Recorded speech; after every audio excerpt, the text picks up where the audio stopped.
Hello, everyone, and welcome to Dorks in Danger, the tabletop group where my friends and I currently play Dungeons and Dragons. Hello. I took a really long breath and a long pause. I didn't know where to go for a moment. Dorks in Danger. Yeah, what is the singing at? Come on. Danger. Not sure if we're in danger this episode. I think we were the danger. You might not be in danger. So... We are a danger. You are the danger. Last time we left off, you had all delved into the supposed base of the local bandit group, calling themselves the Red Brands, in an effort to seek out their leader and disrupt their operations in Fandalen. You made your way into the base beneath Tressendar Manor, fought off a Nothic, some skeletons, and several bandits before discovering that the supposed leader of the group had eluded your grasp while you were exploring, because you went right instead of left. You went through... I know that's a big sticking point for you all. You went through his personal effects and acquired some information and odd items before you went to finish your sweep through the rest of the base and finish the bandits off, entering into a somewhat claustrophobic combat involving your party, 2 hallways, about 8 enemies trying to punch Niah in the face, and a fainting goblin. You eventually triumphed over them with the goblin, thankfully unharmed. Afterward, you returned to the town, a few prisoners in tow, and were greeted by Kalina and some others who were tending to the captives you had freed. After being thanked, you were ushered off to the inn to speak with Sildar about what you had discovered before heading off to your rooms for the evening to recover from your endeavors. If there's anything you guys would like to do the night before, while you're going to sleep... Did we bring the prisoners that we captured? You handed them off to some of the townspeople, and they took them to the townmaster's hall to be thrown in the prison. Okay, good. We didn't just let them starve. No. You did almost do that. No, we did. But you almost did. You didn't do that. Okay. So if there is nothing else you guys would like to do before the night is over, we can move straight into the next day, and everyone can gain the benefits of a long rest, if you hadn't done so already. Yeah. Very important. Okay. Let's do it. We're exhausted. Had a long day. Long day. Lots of success. Let's change the music up to... Why it just vanished. Why?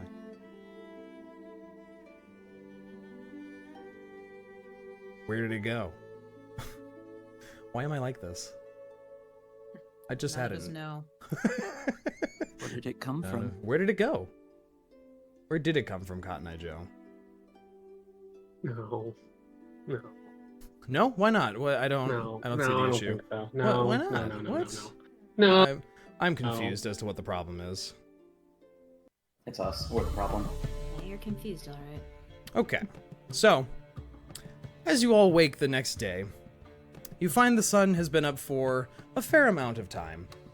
And even those of you who would usually have woken up very early find that you wake up about 9 or 10 in the morning from the exertion of your previous day's combats.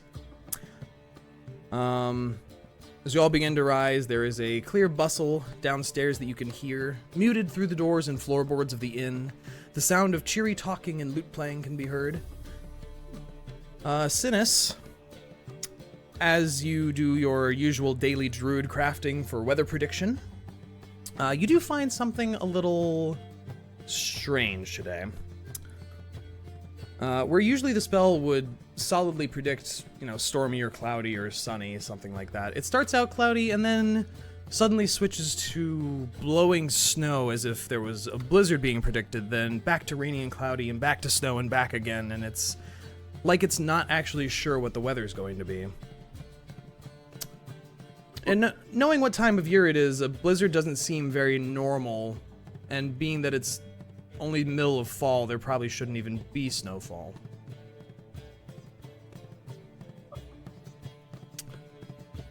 But that's what your druidcraft does this morning. As you begin to gather yourselves and head down at your own paces, the smell of fresh meat and cooked eggs and toasting warm breads permeates the air. anyone who enters into the large common room of the tavern would see that there's maybe 10 people there. Several common folk, including the adventurers that you all had found yesterday that were imprisoned under the manor, who have pushed a couple tables together and are chatting amongst themselves with the citizenry of the town. You can see Sildar sitting and having a cup of what appears to be maybe tea in the table in the southeast corner of the room.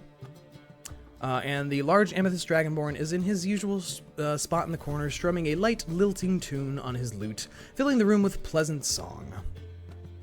Aw, that's so cute. This is the next morning? This or is the that next night? morning. This is the next morning, okay. So, as you all filter in, one by one, Toblin eventually greets all of you as you gather together and leans against the counter and goes, well, if it isn't the rescuers of our little fine patch of Faerun, hope you guys had a good night's rest. I know a lot of us certainly slept better last night, hearing the red brands are finally gone. Breakfast and ales are on the house this morning for you guys. And That's as gonna be my first question. as he says this, a few of the other patrons in the tavern give a light cheer before going back there talking, and Toblin picks up a rag from behind the counter, wiping off some of the bar, and leans in towards you guys and goes, it is true though, right? Like they are dealt with. They're not gonna be a problem going forward. As far as we know. I think a few escaped, but I doubt they're gonna come back. Good. Well, if they do, hopefully you'll be able to drive them off all the same. Go ahead and take a seat. We'll get you guys some food and water, whatever you guys need. It's on the house this morning. You guys, you've done a really big thing. I'm not gonna lie. And he departs to head toward the northern door of the room to go to the kitchen, presumably to get you guys some food and drinks. What would you all like to do this morning as you enter into the inn space here?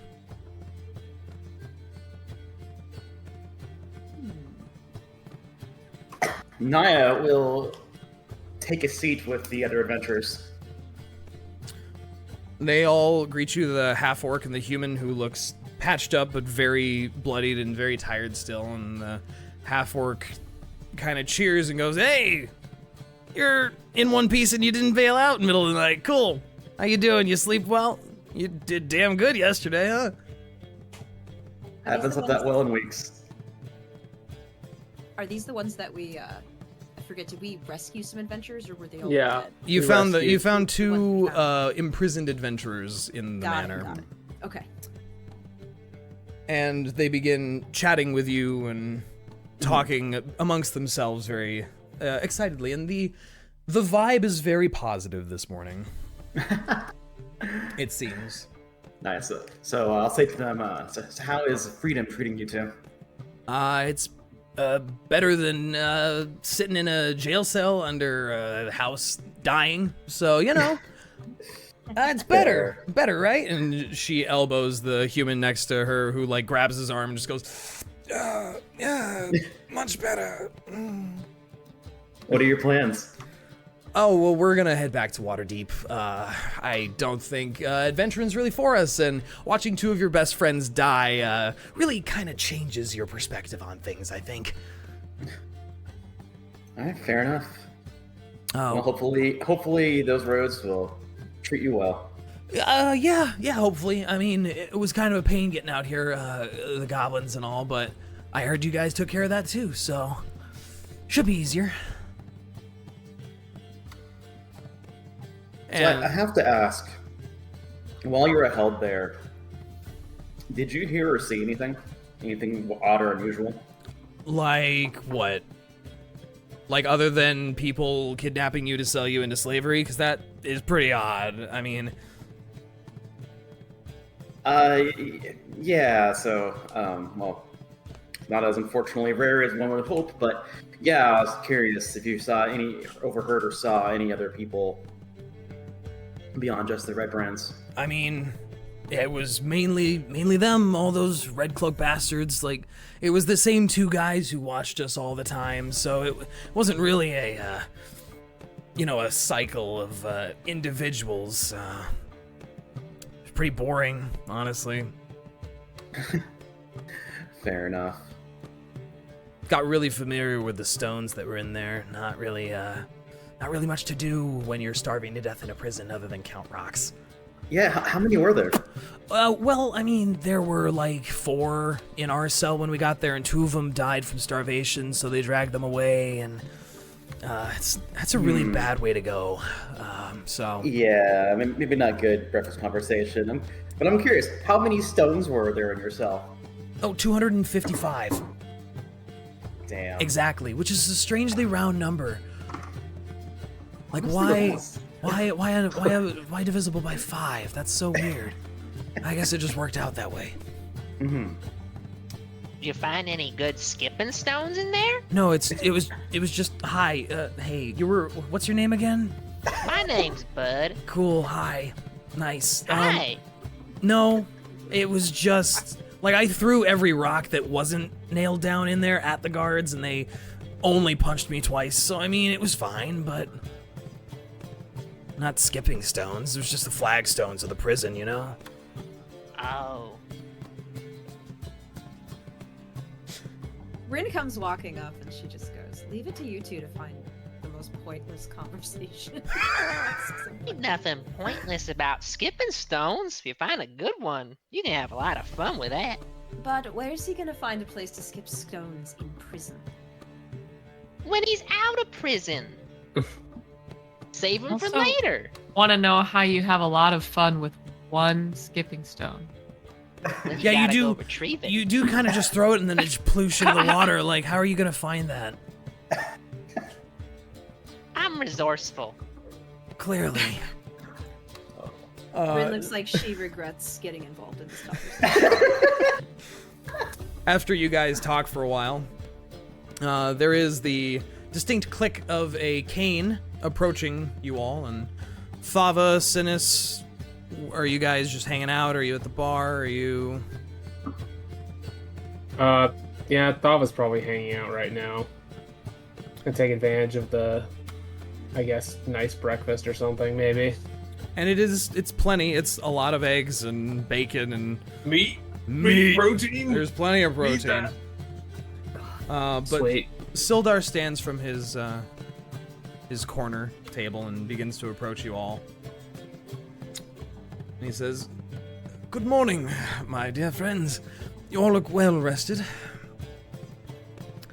The good people of this town did wish to thank you for achieving what they didn't believe to be possible. And just in the nick of time, too, I suspect." And he pulls out a bag that jingles with coin and offers it to whichever of your party is nearest. About 120 gold. Yeah, let's say it was Bud. About 120 gold for you.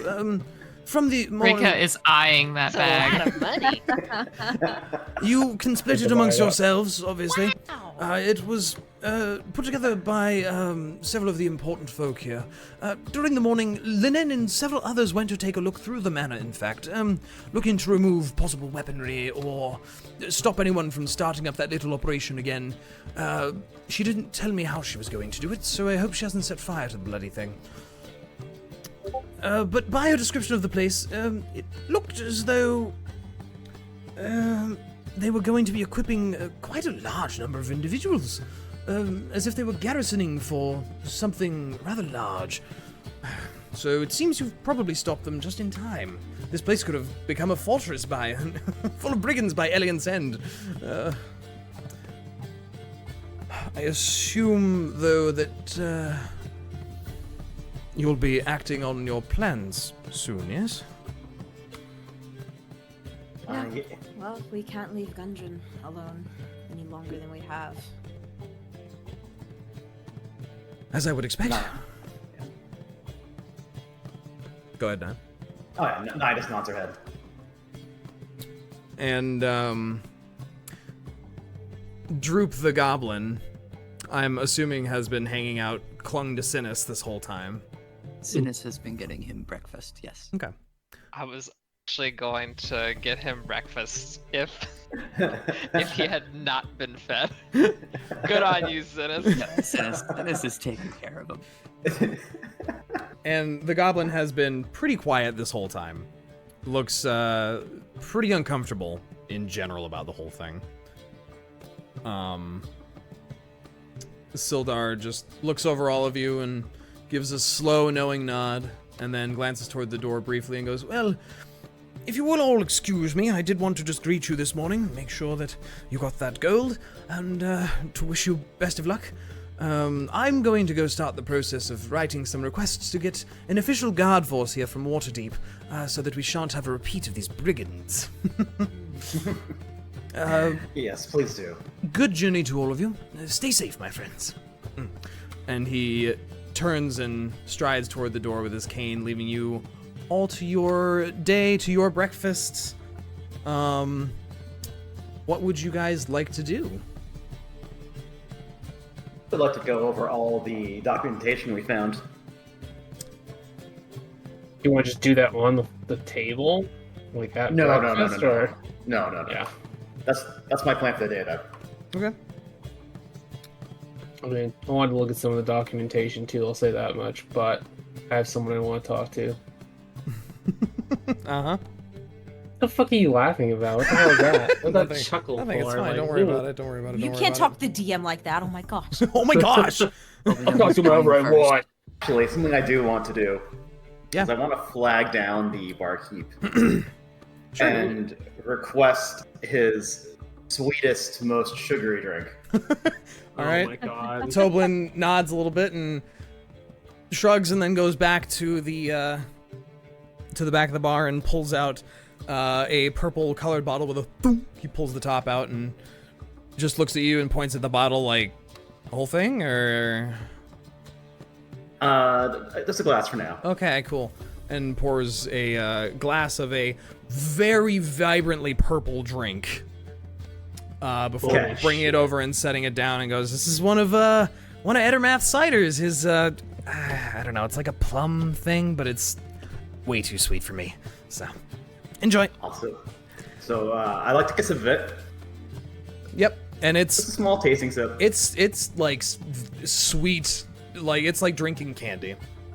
Sweet. Is that a grimace shake? No, shut the fuck up. So now that I have this drink, I'm going to walk over to Synas. Uh-huh. And particularly, I am going to offer the drink to Droop. And the goblin kind of just looks up to you and looks at it and then looks up to you like, I don't drink much. What is it? Wait, I thought he was drinking ale last time. He was just holding it. Oh, he wasn't. You guys gave him an ale and he not just look like a- held it. Oh, come on. I know you've been treated poorly, and I figured a little act of kindness would go a long way. It's not poison or anything, is it? No, it's a beverage. Something tasty. All right. He like reaches out with a little knobbly hand and grabs it and sniffs at it and takes a sip of it, and his face screws up in like this. That's sweet. Whoa. Oh boy. I've never ever had it. Oh. I don't know how I feel about that.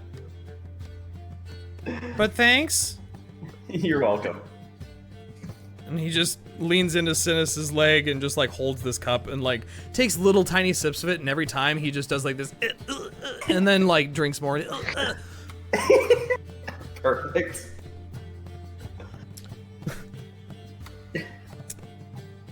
Thava, who are you keen on speaking with? I want to talk to the bard. Okay. The bard is just off in the corner, playing a tune. And as you approach him, he just mutes the strings with one hand and looks up at you with a big, chubby-cheeked grin and just goes, well, morning. Morning. How are you, doing? Well, just killed a bunch of bandits the other day. couldn't be better, honestly. Dangerous work. Very dangerous. It's impressive. You know, it's what I do, you know. But actually, the reason for coming over here, you know, aside from just saying hello, your monster hunter friend. Yeah. Haven't seen him around for a little bit. You where he might be? Don't know where exactly he's gone, but he's not here. He's out of town. Do you know where he went? East. Somewhere. He doesn't tell me per se where he's going. He's doing his job. So Still hunting those dragons that supposedly are in the area? that's what he says. I'm keen to believe him given the sword, but you know. Why? What do you need from him? I might have some information he'd find useful regarding the dragons or the activity I've heard about. Alright, well, if he comes into town and you don't find him first, I'll let him know. I'd appreciate it. Sure. You and your friends are sticking around still, or are you leaving? We might be around for the rest of the day, but we have to find our friend. Our employer / friend, whatever you want to call it. Yeah, that Gundren fellow you keep talking about. Yes. Supposedly... Oh, never mind. No, you can tell me, it's fine. I'm good at listening. Not keeping secrets though. Yeah, I was gonna say, I was like, oh, maybe not. I don't know what you call Bard. And Fucking secret. He's just, like, the biggest, like, toothiest grin. What's the name of the castle again? Something or other castle? Cragmaw Castle. Cragmaw Castle. Yeah. I don't remember if I asked you this before, but have you heard of a place called Cragmaw Castle? No, I don't think so. Doesn't ring any bells. Yeah, we've heard our friend might be there. Well, there's a lot of ruined castles out there, so guess you just got to start picking through them and figure out which one he's in, right?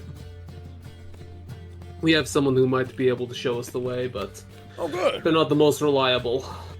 But we'll see. Well, I hope you find him then.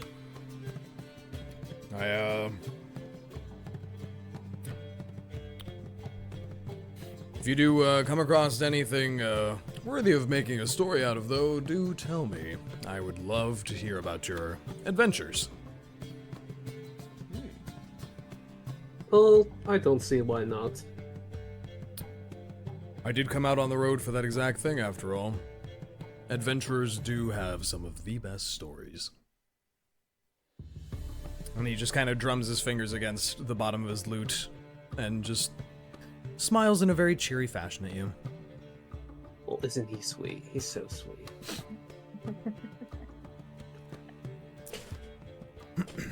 Who all is in the bar? Oh, unless you're not done there. I think I'm kind of done. Yeah. Everyone of the party is currently down in the main part of the tavern area, whether they are, at a table or at the bar or off to the side. Yeah, what I mean is who all is in the tavern, like down at the NPC-wise? There's a smattering of townsfolk, some of which seem maybe familiar from when you were walking around. There's the two adventurers you saved. There's Toblin, and that's about it. Are you looking for your lady friend? I sure am. I knew it. You notice that Thistle is not currently here. It is likely that she is doing her work. Okay. Damn, she's working on a day like this? Fucking hell. Anything else you guys would like to do? Anything for Reyka or Synas? Not that I can think of. Mostly just watching the goblin. Yeah, just kind of watching the goblin and making sure I'm prepped for the day. Oh, Nothing I'm curious. out of the ordinary. Okay. That gold we got, did what's his face? The guy who's in charge of the town, did he have anything to do with that gold? Given to us? Sildar had said the important people of the town, but you're not sure whom all that meant. Right. Is he still claiming his position, or did we kind of like embarrass him out of it? You definitely embarrassed him, but you're not sure the outcome of that just yet. Okay. I want to tell the party, like, I'm interested in talking to this guy to see if what the future of this place is, because you know he really bungled it, and these people don't need someone like him in charge if they're gonna last. Yeah, he's Let's a bit do it. incompetent. Yeah. So you're welcome to head off there if you would like. Niah and Thava sound like they want to study the wizard's notes that you guys found. Yeah. There's also that book that you found, Thava. That's one thing I was thinking about specifically. Okay. Well, as you guys begin to depart, is anyone going with Rinn to go speak with the town master? Was the town master the elf guy we were talking to the other day? No, the town No. master was the portly banker, human-looking guy who was okay. very rude to all of you. Yeah, the snotty nobleman. Yes. I see. Right. Okay. I wanted to follow up on those potentially free horses the elf was talking about. Ah, yes. Oh, that's a good one. Yes, Sildar had also mentioned that there was a stable in town where a individual named Edovar Rimmel was the main stable owner, who he had said he was going to hook you guys up with free horses today, if you guys needed them. Wait. Yeah, we kind of do. Yeah, Reyka's gonna go chill at the stables. Hang Okay. out with the horses. So Reyka's going to the stables. Rinn, you're going, sounds like, alone to see the town master. Well, I feel like I need somebody who's a little bit more, not like me to go talk to the town master. Well, you want Niah and Thava? I want someone who seems a little bit, well, yeah, some muscle behind me would be great, actually. You want some now that I'm- muscle? Yeah. Fucking hell. I approach Niah and Thava and see if they'd be willing to do a side quest as my hired muscle to go rough up a nobleman. a snotty nobleman who really could like use a punch in the face. Honestly, this is really reminiscent of Niah's old work, so yes. Perfect. Thava, do you go along with this? Thava, you're the muscliest muscle we've got. Look at those arms, I mean. Well, you're not wrong. You're not wrong. Ugh, I suppose I could come along, though, let's try not to get into too much trouble. I want to at least stay out of prison if I can help it. Oh, well, actually, there's no guards around here, so it doesn't really fucking matter, does it? It's kind of the frontier, and this guy's just pisses me off. I Sure. can't stand seeing him in power. Sure, why not? He is a piece of shit. What is Don't your really like desired him. outcome here, Rinn? Well, if we can convince him to give it to, who was that guy? Sildar? Sildar? Yeah, he This seems is- really competent and Is probably he a deserves it mayor more. type? I thought he was kind of like someone who travels around and represents the Lord's Alliance. Alliance. That's fair. It may be worth talking to Sildar before we do anything. He may already have his own plan. That's a great idea. Yeah. See, this is why I brought you guys along. I would. Alright. Well then, let's go find Sildar. Alright. So as you three head to the out of doors, you see just down the way, because it is a really short trip around a corner to get to the Townmaster's Hall from the inn. You see Sildar rounding the corner, looking like he's going to the Townmaster's Hall himself. Oh, how perfect. See, Niah, you've got the mind for this politics. So Hey, Sildar. Do you ever consider a career in politics?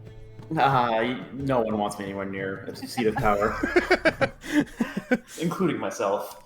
As you go chasing after Sildar, he stops at the corner and looks back at all of you as you come jogging up, and he goes, did I forget something, friends? What seems to be the matter? Oh no, it's more. We forgot something.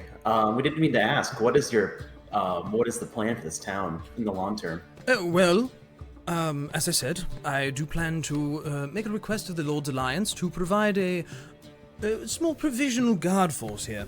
A group that could stave off any potential ne'er-do-wells. This town is going to get very large very fast if it becomes more prosperous, and I think the Lords of Waterdeep would be very interested in having a good foothold here first. As I would opposed take to... a quick glance around. Sure. What are you looking for specifically? Mostly if the town master or anyone that seems sympathetic to him are nearby. As you look around, people are kind of milling about their day. There's not really anyone lurking near the Town Master Hall itself. Okay. Anyone close up to overhear what I'm about to say? Not anyone who cares or looks like they're listening. You can make a insight check, just as like a general vibe check on the crowd as they're passing by. Yeah, I would like to do that. Although Sure. I'm pretty sure I know what the outcome is. Yeah. 11. Okay, you don't really see anyone like glancing your way, or it seems like no one's paying you any mind. Okay, then I'll turn to Sildar and ask, so what is the long-term plan for the leadership of this town? Well, I would throw my hat in the ring, but I'm not so much a politician as a problem solver. So I will probably remain here until we can get someone who's more of a... and he looks at the Town Master's Hall door as if he's searching for a nice way to say something. And just purses his lips and squints a little bit and goes... A less odious leader? That's a very good way to put it, yes. Sildar, do you need some help, like, roughing him up a bit? Dear me, Miss Rinn, no, I'm not going in there to beat the hell out of the lad. No, I'm simply going to go speak with him to, use, his couriers, and make sure we can get some messages out that this town is safe once again thanks to the merits of some wonderful new adventurers. Mm-hmm. That is my only goal. I am not so concerned with him.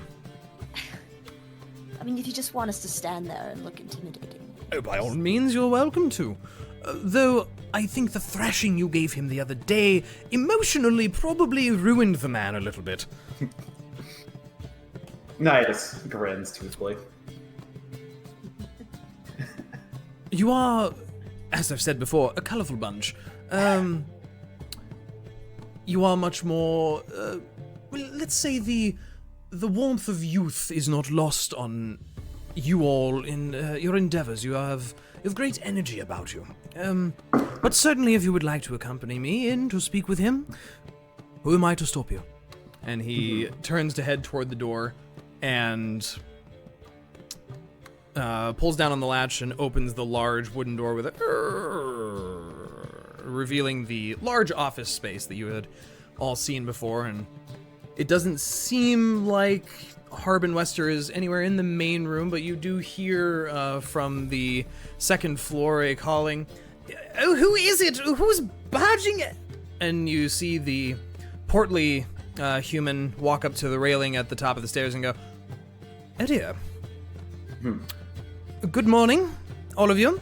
So wonderful to see you all here in my hall. What can I do for you?" And he tugs the stately-looking robes around himself as he comes trundling down the stairs. And Sildar straightens his back and puts both of his hands on his cane in front of himself and goes, "Well, I am here to make use of the services available to said town master, specifically mailing and courier services, as well as certain information runners that I will need to send to Waterdeep and Neverwinter."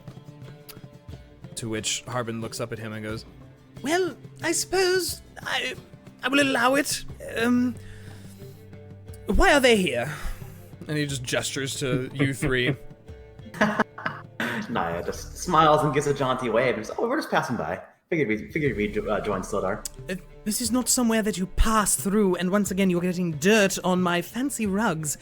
So please, I will speak with Sildar in private. If I need any of you, I will summon you to help.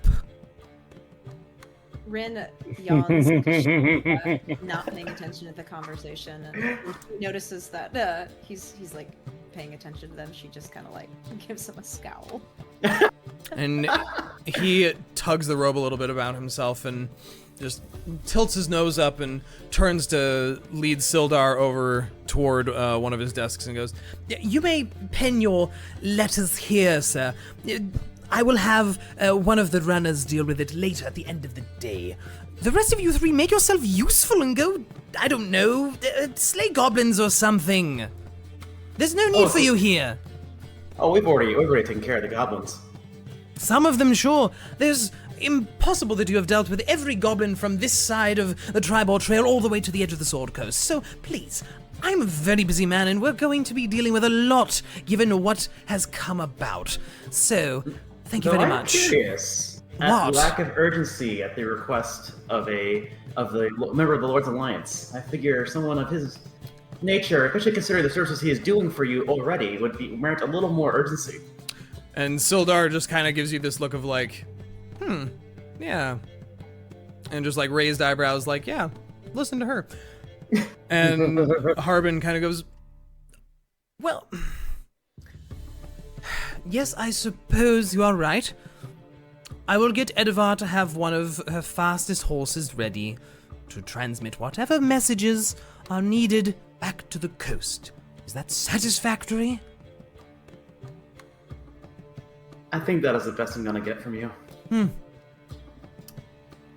he goes over to his desk and starts rifling through several books, starting to get to some accounting matter or another, though you weren't sure exactly what he's doing. Rinn just kind of scans the room and she's just like, "Oh, this is a snore fest. This isn't what I was expecting." It was a little bit boring. I wasn't really. I was expecting a little bit more action, but whatever. Yeah. No, but well, at this point, is Sildar's task done? Is he? He's walked over to what is a honestly small writing desk at the side and has grabbed some parchment and ink and looks like he's beginning to work on creating some courier messages. Mm-hmm. Yeah. So I will approach the town master. Okay. And simply clear my throat. And wait for him to... he does not look up from the book that he's thumbing through, and he just goes, "What is it?" Yeah, so I have to ask, what is your plans for this town in the coming months and years? Well, I plan to consult with the good Sir Knight over there in the corner to try and improve, that we might learn from past mistakes and make this town more prosperous and safe. Yeah, I must ask, what lessons have you learned from this whole experience? That dealing with adventurers is a rather obnoxious occurrence, he says as he looks up at you with a bit of a pursed lips sneer. Okay, at this point, Niah just plants her hands on the desk and leans forward and smiles a very toothy smile. Yes, were the Red Brands easier to deal with than us? Admittedly, they didn't barge into my office, so in a way, yes. No, they just beat and captured and killed your citizens. Look, we're going to deal with it. And what happens when the next petty thieves come by and offer you a bribe? Theoretically, there shouldn't be any more if this guard force that Sildar has suggested we acquire is of any use. And we will see if the Lord's Alliance actually provides anything of use. Okay, Rinn is looking at Thava and she's like grabbing her arm and putting it on her shoulder to say, "Thava, hold me back. I swear I'm gonna Okay, hold me back, Thava." Thava can kind of I don't know, rest a hand on her shoulder, like a firm hand, and just be like, I think Niah has this. I don't think we'll see if she needs us to step in. Now, clearly, you all need to take out some aggression And he waves a hand towards you very dismissively as he leans back in his rather opulent-looking chair. Very padded, comfortable-looking. Is there anything I can actually help you with, or is this just to berate me? Niah just tilts her head and just kind of contemplates him for a moment. And, simply says... Pick the renegade option. Pick the renegade option. Oh my god. Right in front of Sildar? Yeah, Sildar makes it a little awkward. Oh, the temptation just to grab him and smash his face in that toast. And he just leans back in his chair and puts his fingertips together, looking at you, just pursed lips and kind of red-faced a little bit. Oh. Yeah, just an expression of absolute contempt spreads across Niah's features. And she just leans further forward. This town deserves better than you. Well, when you find someone qualified, let me know. Niah just kind of glances to Sildar for a moment. Sildar has not been looking. He's listening, but he has not looked up at this. And Harbin just kind of chuckles to himself and just... Retired knights don't make for good statesmen. And you do? I was a banker for the majority of my life, and I'm very good at managing money. So yes, in fact, that does qualify cowards me. don't make for good leaders either. As I said, surely you all have something actually important to be doing. I don't know. I think ensuring that the town that we just liberated from the holds of a gang is worth ensuring that the town is not going to fall into the next gang's hands. And at this point, he slams his hands on the table, stands up, which scoots the chair back with a... And he goes, "Get out of this townmaster's hole before I have someone throw you out of it, or have to throw you out myself, damn it. I said I will deal with it, and I am going to fix things with the help of dear Sildar Hallwinter over here. It will be improved. Now, if you don't mind, your petulant speaking is giving me quite a headache. Good day." Oh, I'd love to see him try to move me out of here. I'd love to see him try. And he sits back down and picks up one of the ledgers and just glances at you like, "Are you quite finished?" Yeah, well, if we hear it hasn't been fixed, she makes eye contact with him and does like the 2-finger thing in the eyes, and she goes, "We'll be back. And I won't have Thava hold me back next time." Yes, you better watch out. She's pretty crazy. And he looks at you, he just shakes his head, and then he looks back down at the books on his table. Yeah, I guess it's one last parting comment. Niah just remarks. This town needs the value of its lives of its citizens matter more than the money. And if you can't do that, then you need to find someone else. Your feedback will be taken into account, young lady. At this point, Niah's already halfway across the room walking away. And Sildar kind of looks at you guys and like turns a little bit and shoots you a thumbs up. As you all exit and the large door creaks closed behind you. Meanwhile, Reyka, it does not take you very long to find a stable. You can hear the sounds of horses whinnying. It is sort of back north toward the trail that you all had come in from. And tucked away behind one or two buildings. There appears to be a a female half-orc tending and brushing some of the horses, who doesn't seem to look up as you approach, but she is currently brushing the fur of a Blackford horse that looks almost like a draft horse. It's very large. I come up to her and introduce myself. I'm like, excuse me, hello, my name's Reyka. Who might you be? And the half-orc, who you can see has trimmed white hair that's short but worn loose, palish green skin, wearing leathers and very basic stable hand-looking outfit. She looks to you and goes, "Well, I'll be. You must be one of those folk that the night guy was talking about, huh? You look the That's part. it, yep. Yeah, all right. What, where are my manners?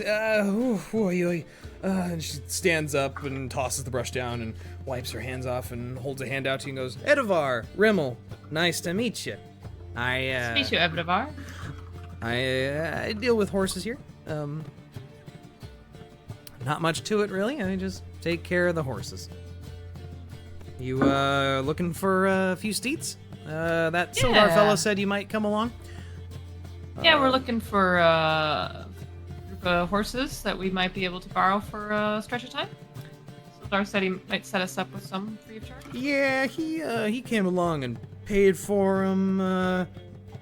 Just sounded like he said you were gonna need about 6, which is quite a crowd. Yeah, that would be about right. If you don't mind me asking, though, where are you planning to go? 'Cause I cherish these boys. I'm afraid I'm not at liberty to spread that around. Well, just try and promise you'll take good care of them, 'cause you might, be able to put together. We don't get a lot of good new horses out here. But I can start getting some saddles set up for six of my boys here. Yeah, I appreciate that. Yeah. I promise I'll do everything in my power to keep them safe. Just just be careful. I ain't gonna lie. I don't want to lose any of them. We lost 2 of them to a manticore about a month back, and that was scary enough as it is. But here, you want to meet him before you go back to wherever? I would love to. I was actually just about to ask the names of the horses. Yeah, all right. Come with me. And she turns and then stops and goes, this big boy here, his name's Anchor. He's my biggest horse. He's still a riding horse, but I know he looks like a pulling horse, but you know. Very strong name. I like that. Yeah. And she leads you along into this back stable area. That you can see several of the horses are corralled in their own individual stable areas. And she points out a sort of plain brown horse with a black mane like that. There's Trevor. He's a bit feisty sometimes. Don't let his basic looks get the fool of you. And that one there, and she points to a horse with a white coat dotted with black that kind of glares. It seems like it has very RBF for a horse. She goes, that one's Rival. He bucks you off every time on the first try, but you got to get back on the second time, and then you're fine. Sunder back there, he's another very large draft horse looking one. And then we got Trot, I got Freckles, I got Bean, and that's right, Severin was one of the ones that got 8. So yeah, that's my boys right now. Yeah, it really depends on how big a rider. We're gonna, I'll pair a horse up with, if you got smaller folk, then I'll pair him with like Bean. He's a little small, but he's tough. And Trot's also, he's kind of thin, but he's fast. I wonder if it's a horse big enough to handle Thava. That's a good question. Anchor. Maybe I the was gonna horse say- named Anchor. We're definitely gonna need Anchor, if you wouldn't mind lending Anchor. All right, yeah. And yeah, all of them are. They're all good. They're all good. Yeah, I'll. If you want, you can introduce yourself to the horses, interact with them a little bit, get friendly with them, just so they know you're sent. And she sort Absolutely. of leads you around to each of the individual ones, and they all seem very friendly except for Rival, who just leans his head away from your hand as you try to approach and steps back and just snorts. Reyka's not really put off by it. She just smiles at him. You look like you're very familiar with working with animals. You're really comfortable feel around like- them. Like animals are often misunderstood. Need a little patience. Horses especially. If you get a wily one, all you gotta do is be patient with them. A lot of people go straight to whipping them or, being quite violent with them, and that just ain't the right way.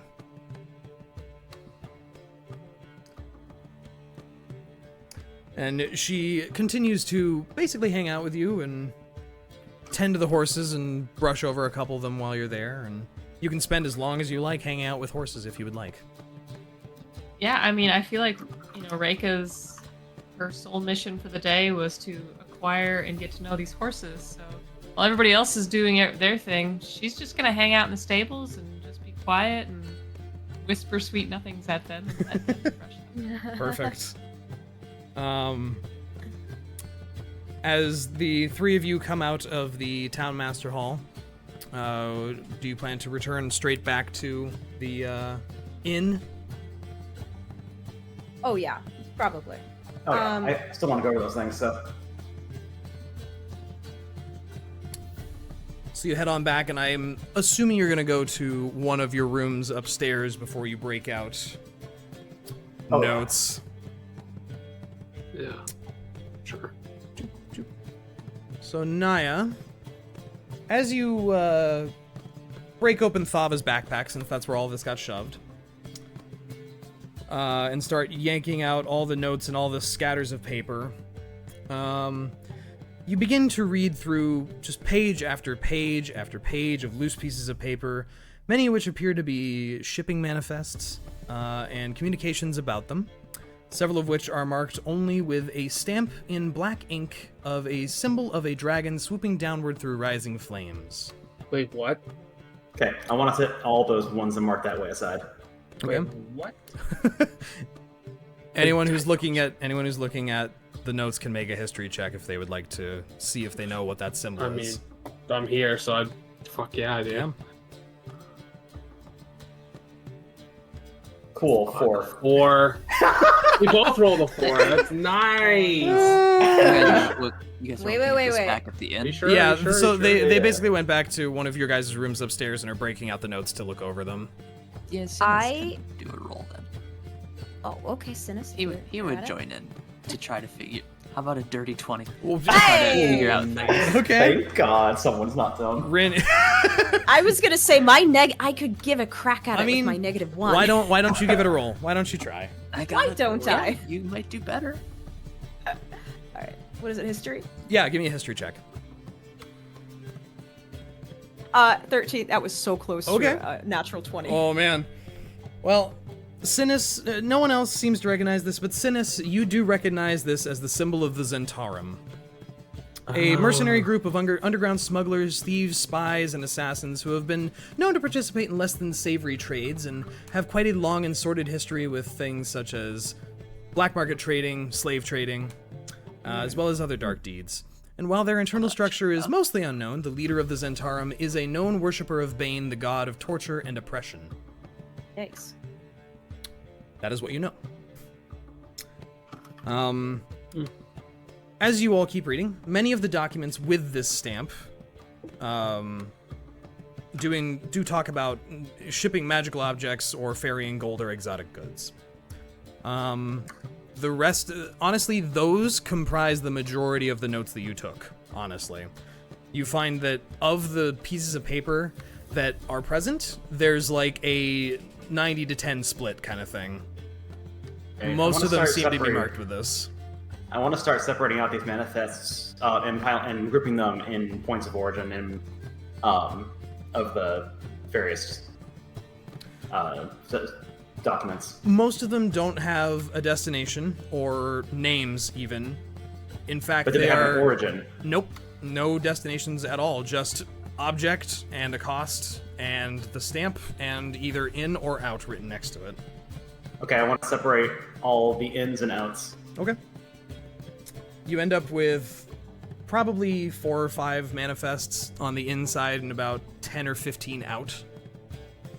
Interesting. Okay, what was coming in, what was going out? It again looked like a lot of. It seemed like this area was being used as a middlemanning sort of thing, where a lot of the things you see on the of those in your pile of in numbers, all of them are also present in the out section. There's also several that are present in the out section that are just labeled exotic goods. Oh, nowhere does it mention says slave. exotic goods. Yeah, nowhere does it mention Okay. slave trading or human trafficking. It just says exotic goods or magical item of interest. It's extremely vague. Oh, okay. I thought you were just summarizing. I didn't realize that was literally what it Oh said. no, it's okay. just very, very, very vague and brief. Of course. Interesting. Of but the- there was magic items being shipped in and out. Okay. Yep. And exotic goods. Which, I mean, might make sense given he was a wizard. Right. Some of the other pages that you find that don't have the stamp on them, they look a lot more like personal notes. Some of which have been like torn up or ink is smeared all of them. There's some scrawling in other languages, notably Infernal. All right. Well, if I want to read that, I want to read the Infernal. Yeah, I can't read that. So. One of the main ones that you can put together that isn't destroyed or unreadable says, sent half of a dragon mask, collateral for partnership, will increase numbers and garrison town, soon to be center of Sword Coast economy. And there's a bit more after that, but it's pretty illegible. Interesting. It says here that they. Does it say who it's to? We found, right? Does it say who it's? It doesn't say who it's to. It just says that they're sending. They are sending a half of a dragon mask. It said sent half of a dragon mask. So wait. So the people he's supposedly working with sent it to him, or he's going to send it to them? it seems like he's saying that he received half of a dragon mask from someone as collateral for their partnership. See, and that's in reference to the one we found. Yes. I assume. Okay. Thava will share that. They're writing an infernal. Who in the hells could they be talking to? Who are they working with? Maybe someone from the Hells. It wouldn't be unusual. Dragon masks are associated with Tiamat, and Tiamat is, well, in the Avernus, so wouldn't be a stretch. I wonder if they have anything to do with the cult. I never understood how anyone could be brought into something like that. She will. I'd say she. I'm trying to think if she would have put the mask in the book that she had in her personal chest or not, or if she brought it with the notes. I will point out that you handed it to Rinn and she never gave it back. What? Which one? The mask that you found? Did I? Mm-hmm. You handed it to her to inspect, but Awkward. I don't remember if I did that or not. I don't know if I asked for it back or not. You never asked for it back. It was at the end of the session. We could have, there could have been an exchange, but you never tried. Did I never ask for it back? No. I feel like it'd be something I would have asked for back. I mean, it's not a big deal. We can retcon it and say that you did, that you took it. If that's the case, I mean, did Rinn bring it with her? Yes. Okay, well then I'll just say I brought the fucking book with me. Then we'll just call it even. And Right. As long as you're cool with that. I mean, why not? I guess. The green mask doesn't really fit my scales. It's kind of like, I don't know, not really my thing. No, I'm just kidding. You know what I mean? doesn't Sure, really whatever. fit my vibe. Also, your music stopped. What? Yeah. How about now? There's back. Super. So I guess we can pull out the mask if you want, if Rinn wants to, and Thava can also pull out the book. Yeah, we just set him on the table, yeah. Yeah, add it to the collection of documents, quote unquote.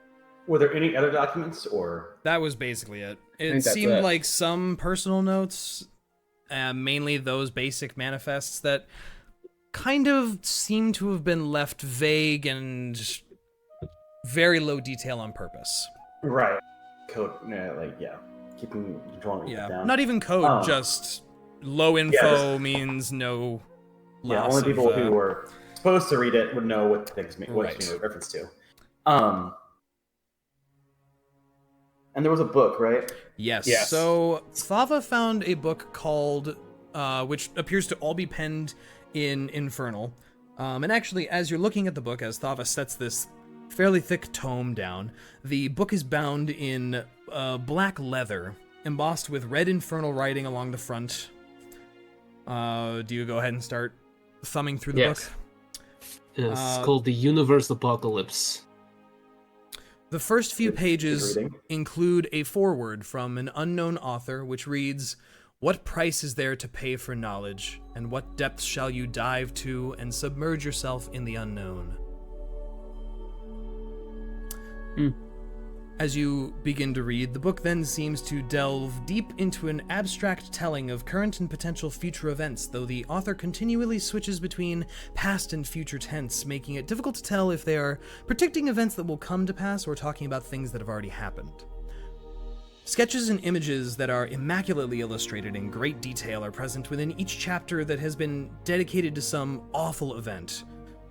One chapter you find as you start thumbing through it talks about an invasion of Illithids conquering the material plane and enslaving all races, turning them into thralls or Illithids to further their own race.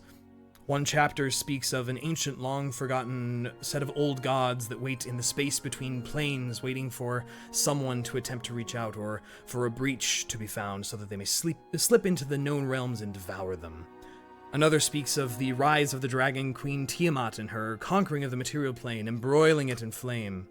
However, as you're reading through these pages, the longer you read, the more the words seem to twist and shift, like the lines that they've been written on begin to bend and the edges of your vision start to darken.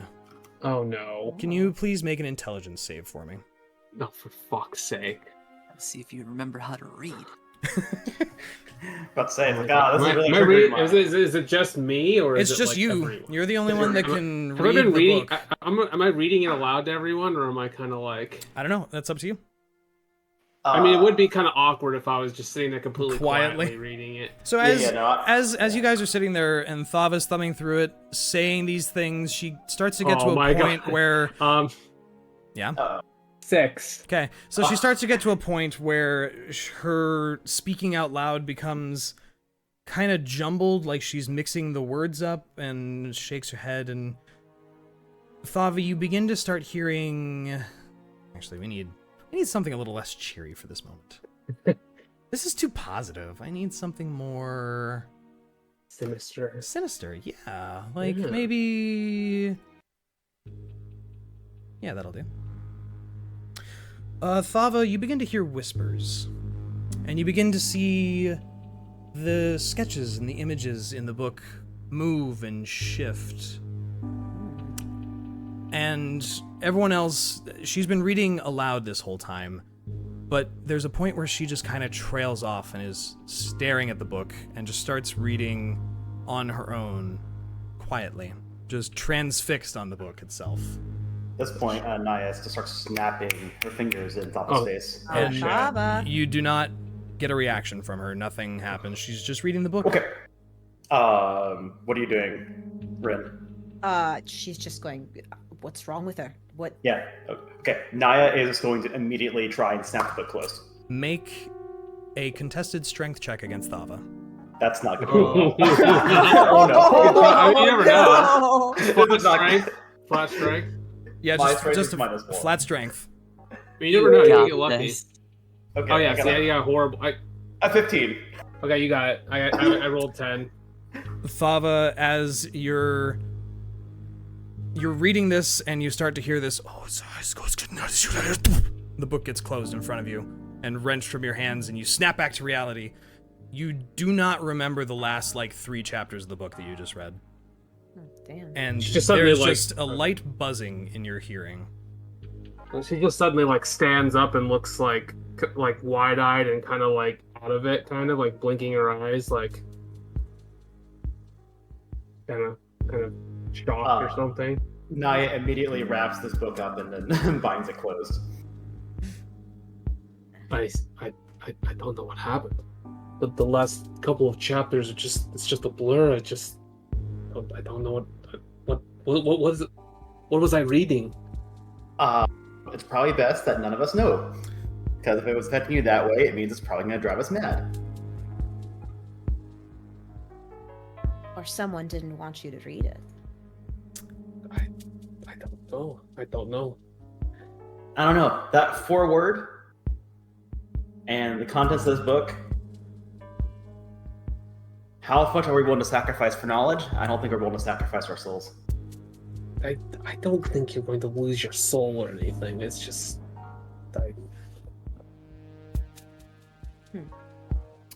I think we need to find someone who is better prepared to deal with this, unless you were to try risking your mind again there, Thava. I don't know. That's Whatever probably- it is, it must be important somehow. If this True. Glassstaff person was trying to read it, or was in his personal effects with the dragon mask. I already know that thing is valuable. Though it is odd that it's broken in half. It's... Okay, well, at this point, Niah has bound the book and wrapped it, and sets it back on the table. A little bit away, out of arm's reach. Thava, you don't have any further compulsion with the book. It's just you're Okay. fine. Or Okay. you seem to be fine. That is.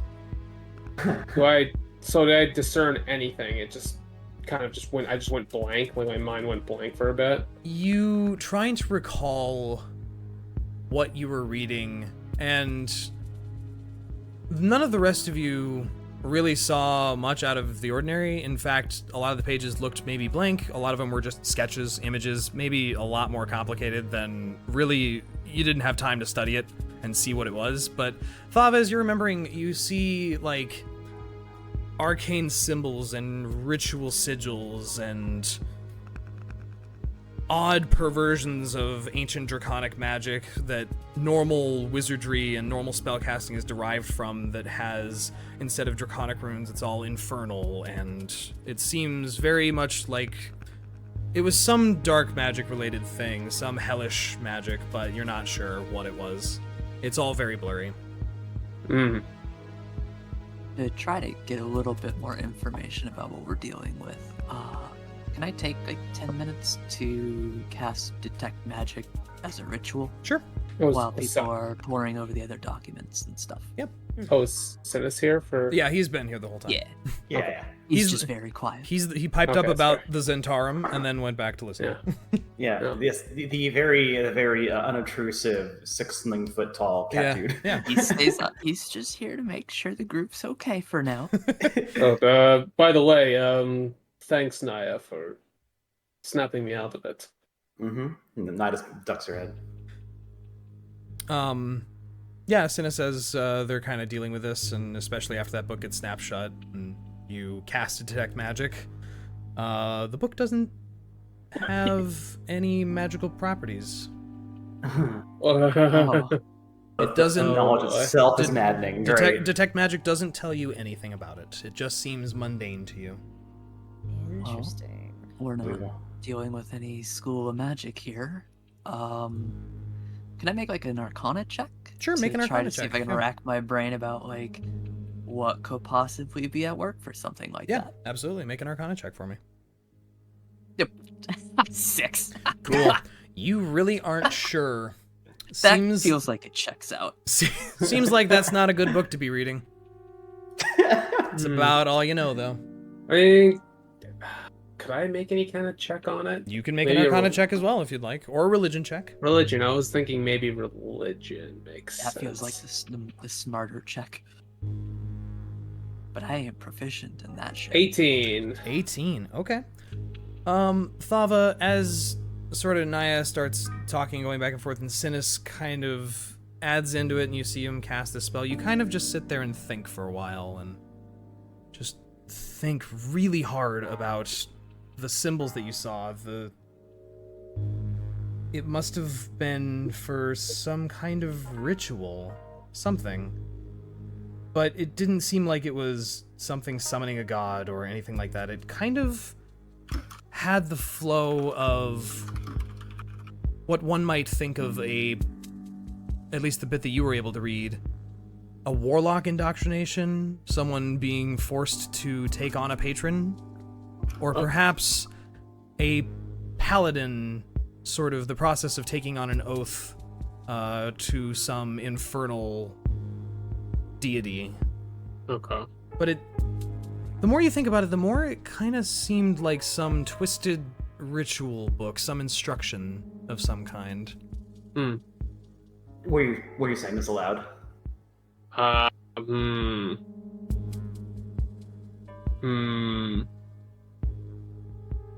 trying to think. Do I want to say this aloud?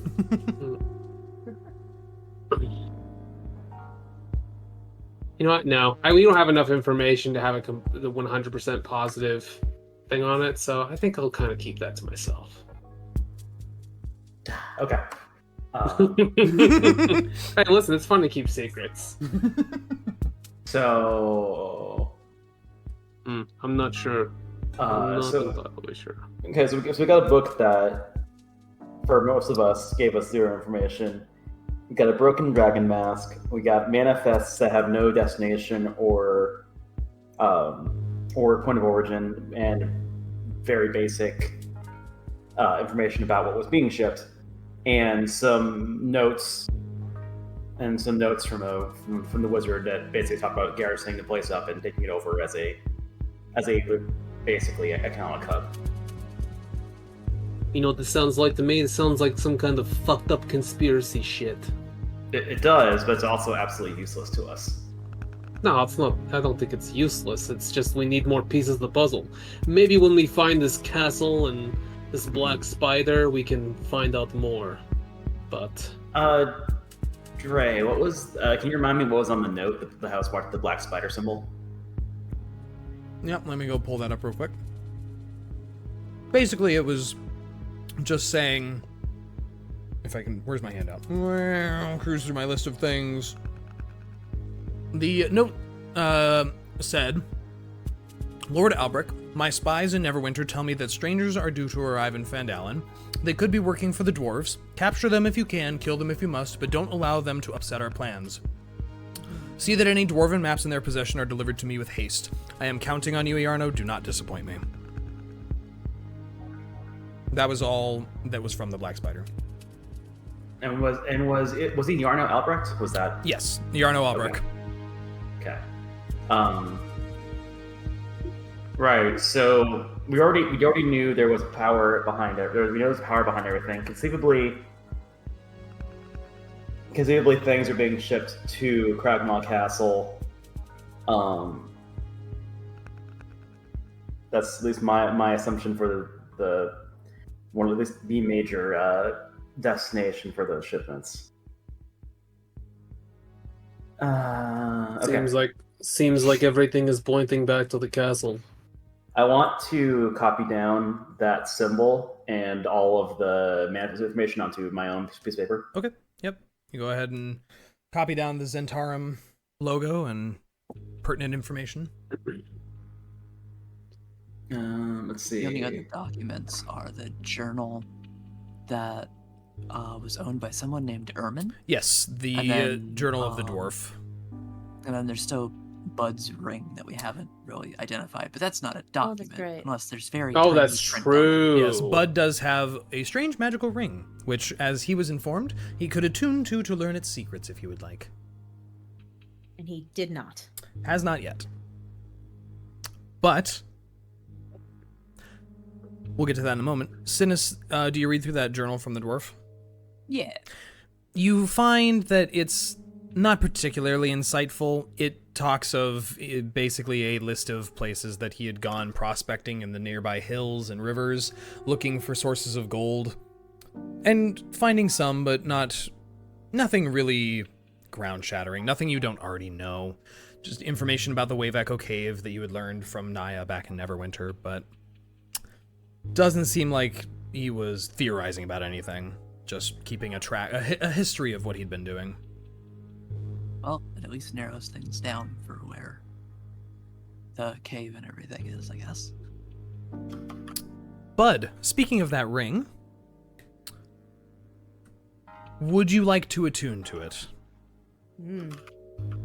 I don't know where I've been this entire time. I assume. Where I have was you not been this in- whole time? Yeah, where? I think. Where would you like to have been this whole time? But come out of the shadow realm.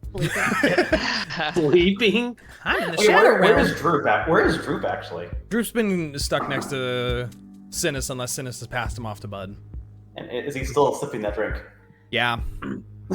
Oh, I think I would still keep an eye on Drew. Okay. Okay. All right, yeah. So what have I been doing? I don't know. I was thinking about having him either like belatedly go tag along with Reyka, or Yep. going to a shop first to see if there's any like armor that he could get to himself, get for himself, because it's not, doesn't seem adequate to him. Sure. Well, if you'd like to tag along with Reyka to hang out with horses, you're certainly able to. We can retcon that in. Or if you want to go to the Lion Shield Coster, you know that that's a armor and weapons shop. Let's go there first. Sure. Hey, Dre, real quick, what was the name of that mercenary company? The Zentarim. Zen. Zhentarim. Okay, thank you. Let's switch back to...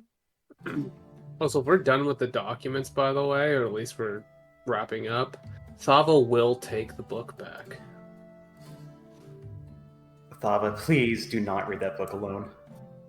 Don't worry, I'll be fine. I'm not going to read it. Don't worry.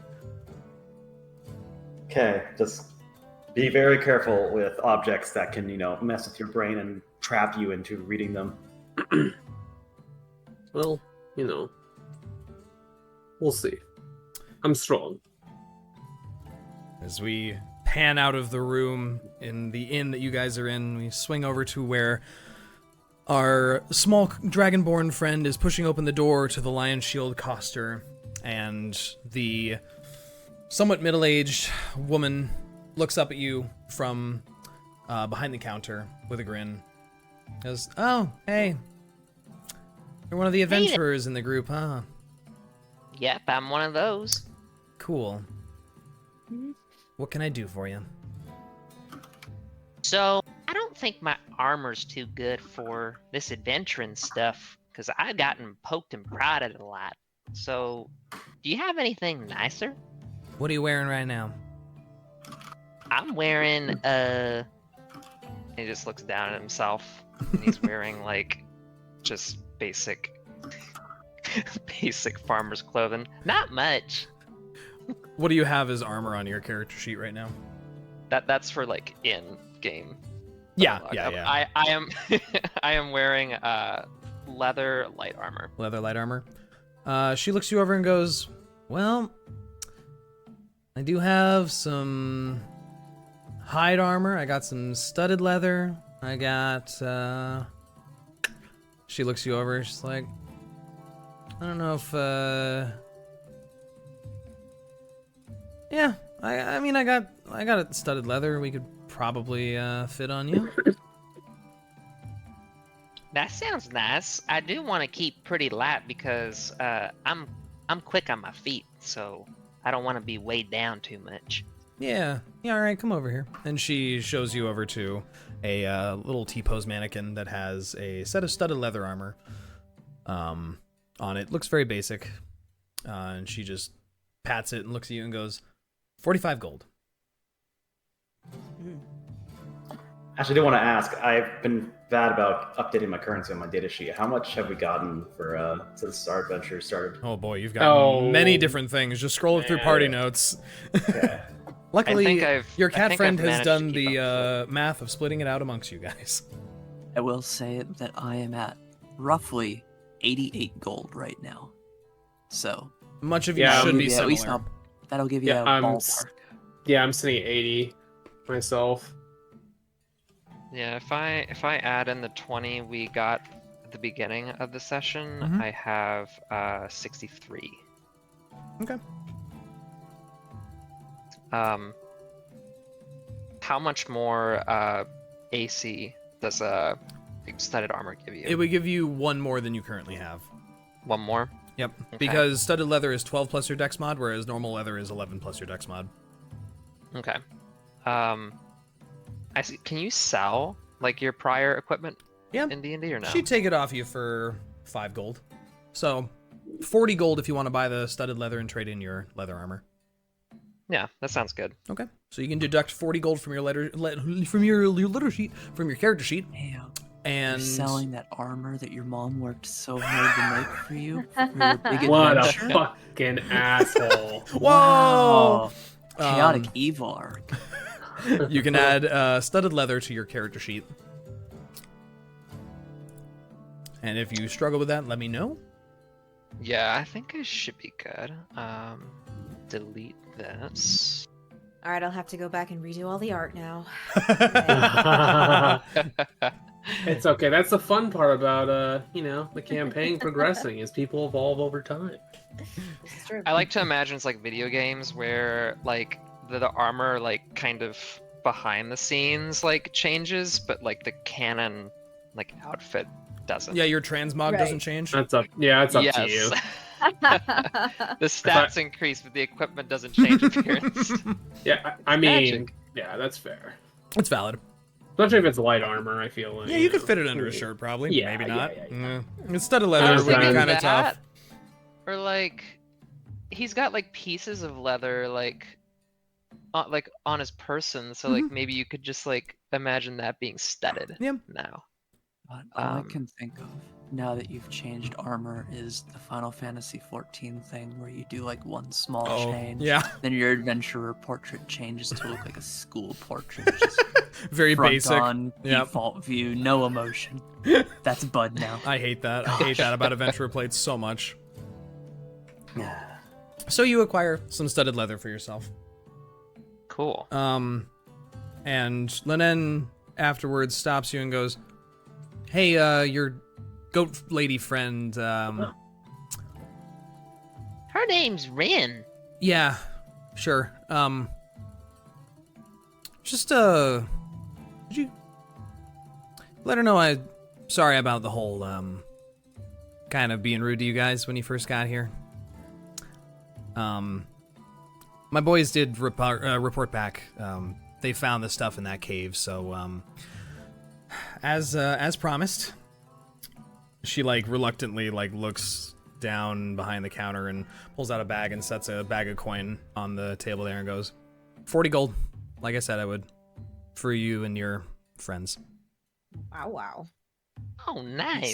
is your chance to just have free armor and not. I give was us about money. to say, you could just give me the armor for free, and that would have been fine. Well, I mean, I did say that, like, I would pay your group if it was true, so, like, I don't know. I'm willing to just, like, keep the gold and you can say you used it for the armor, like, whatever.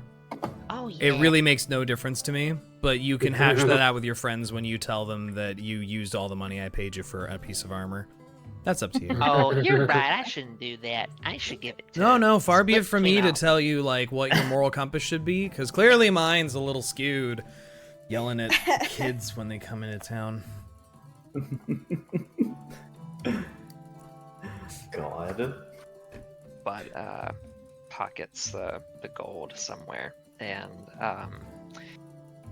I remember Dre you mentioning that like you could like buy different arrows like at some point, or maybe even different bows. Like does she have anything like that or no? She only has basic stuff, so it would just be basic arrows. She doesn't even have silvered anything. What is like can you give me like an overview of like the general inventory? I'm trying to think of other things I might want while I'm here. So she's got everything from short swords to long swords to great swords to every basic weapon you can think of, she's got it.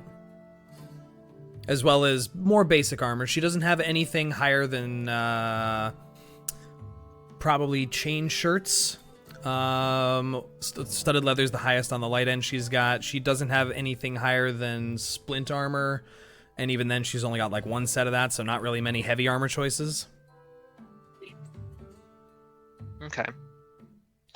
But everything here is very... No, she does not have any potions. Okay.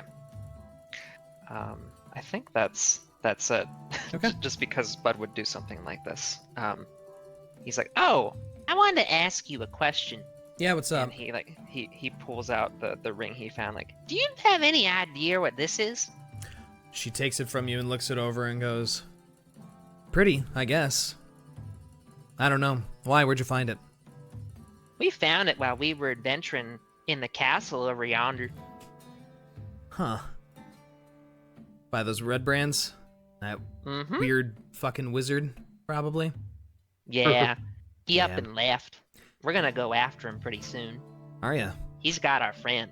Hmm. We're gonna go try to save him.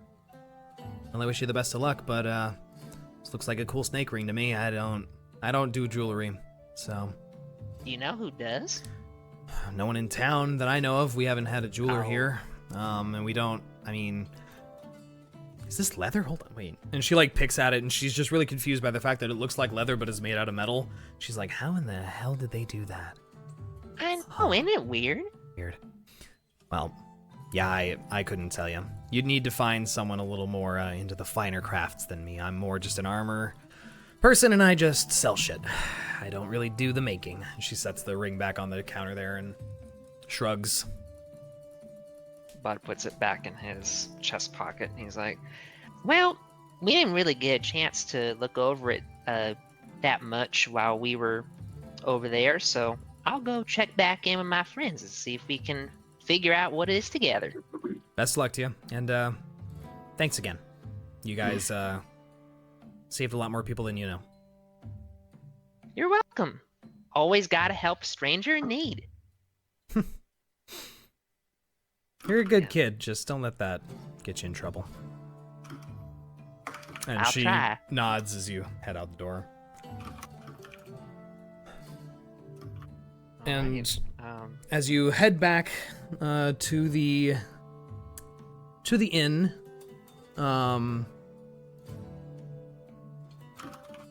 it's getting on to be about probably 1 to 2 in the afternoon.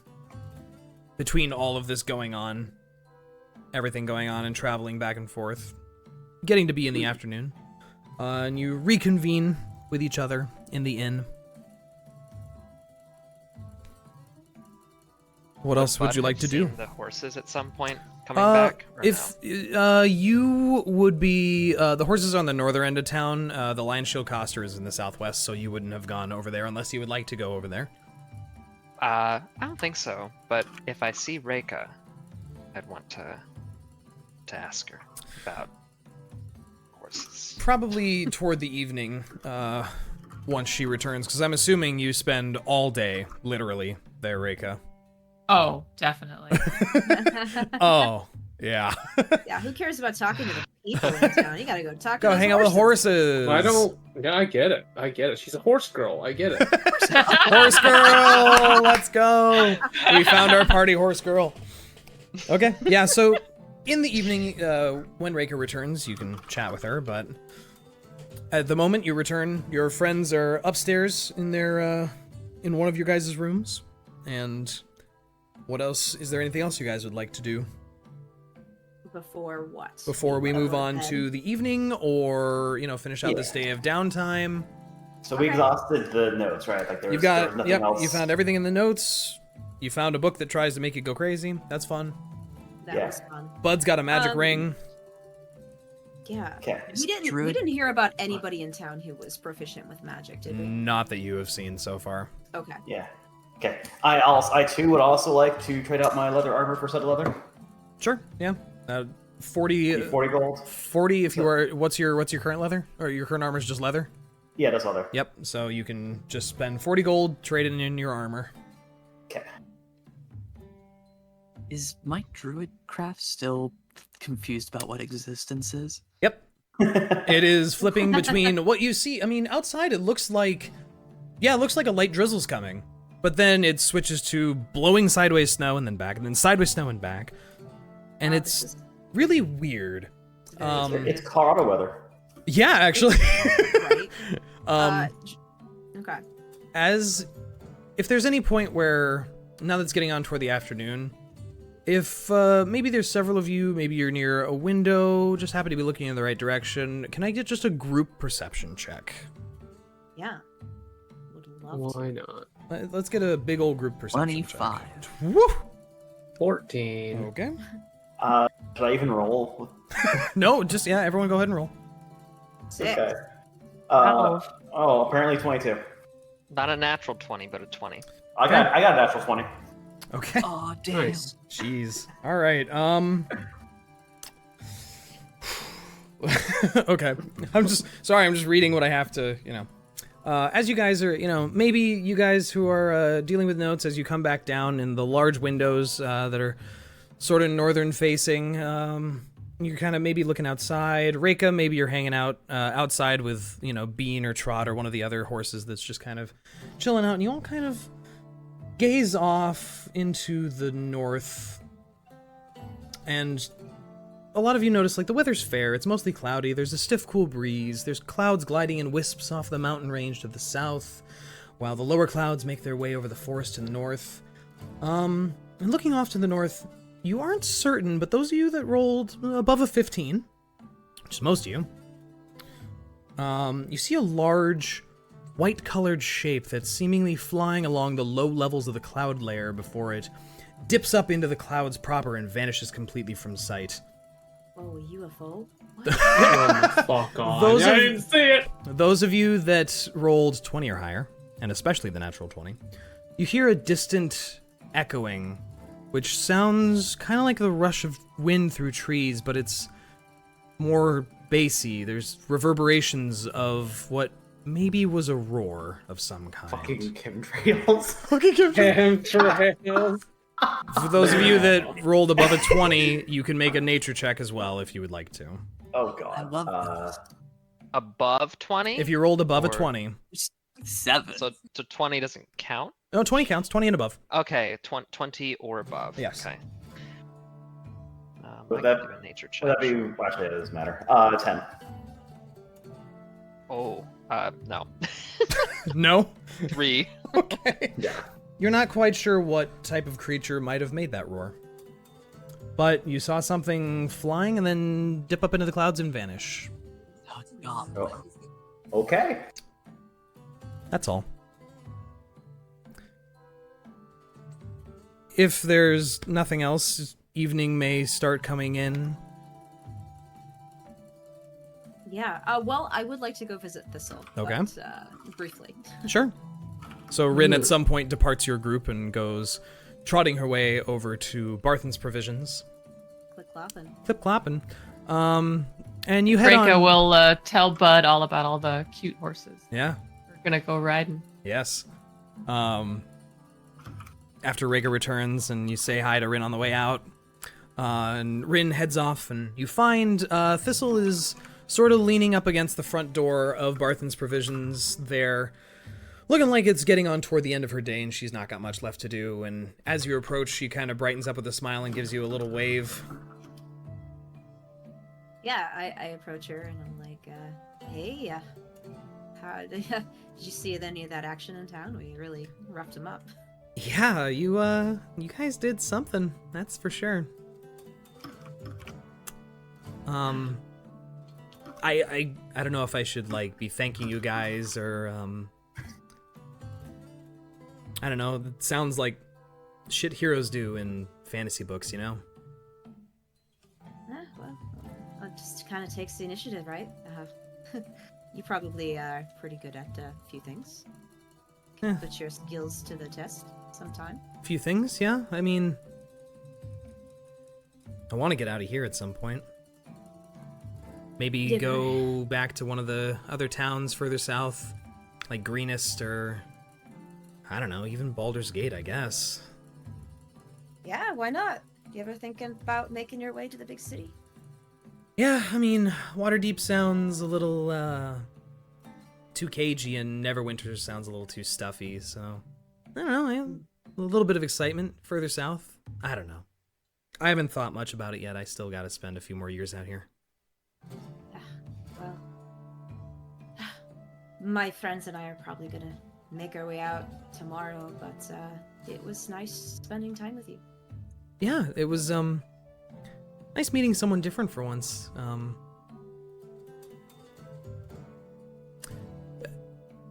And she like looks around and looks left and right and kind of looks back at the door like she's checking, and she goes, "Can I give you a hug?"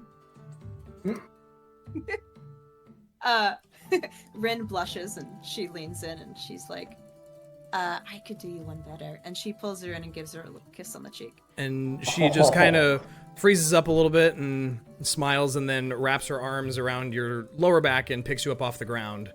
Oh shit. In a hug. And sets you back down before dusting her shirt off and going, sorry. Rinn looks like she's just kind of melted a bit, and she's like, she's kind of at a loss for words, and she's just like, oh, that was, that was great. Yeah, That was great. You and your friends stay safe. I hope I can run into you again.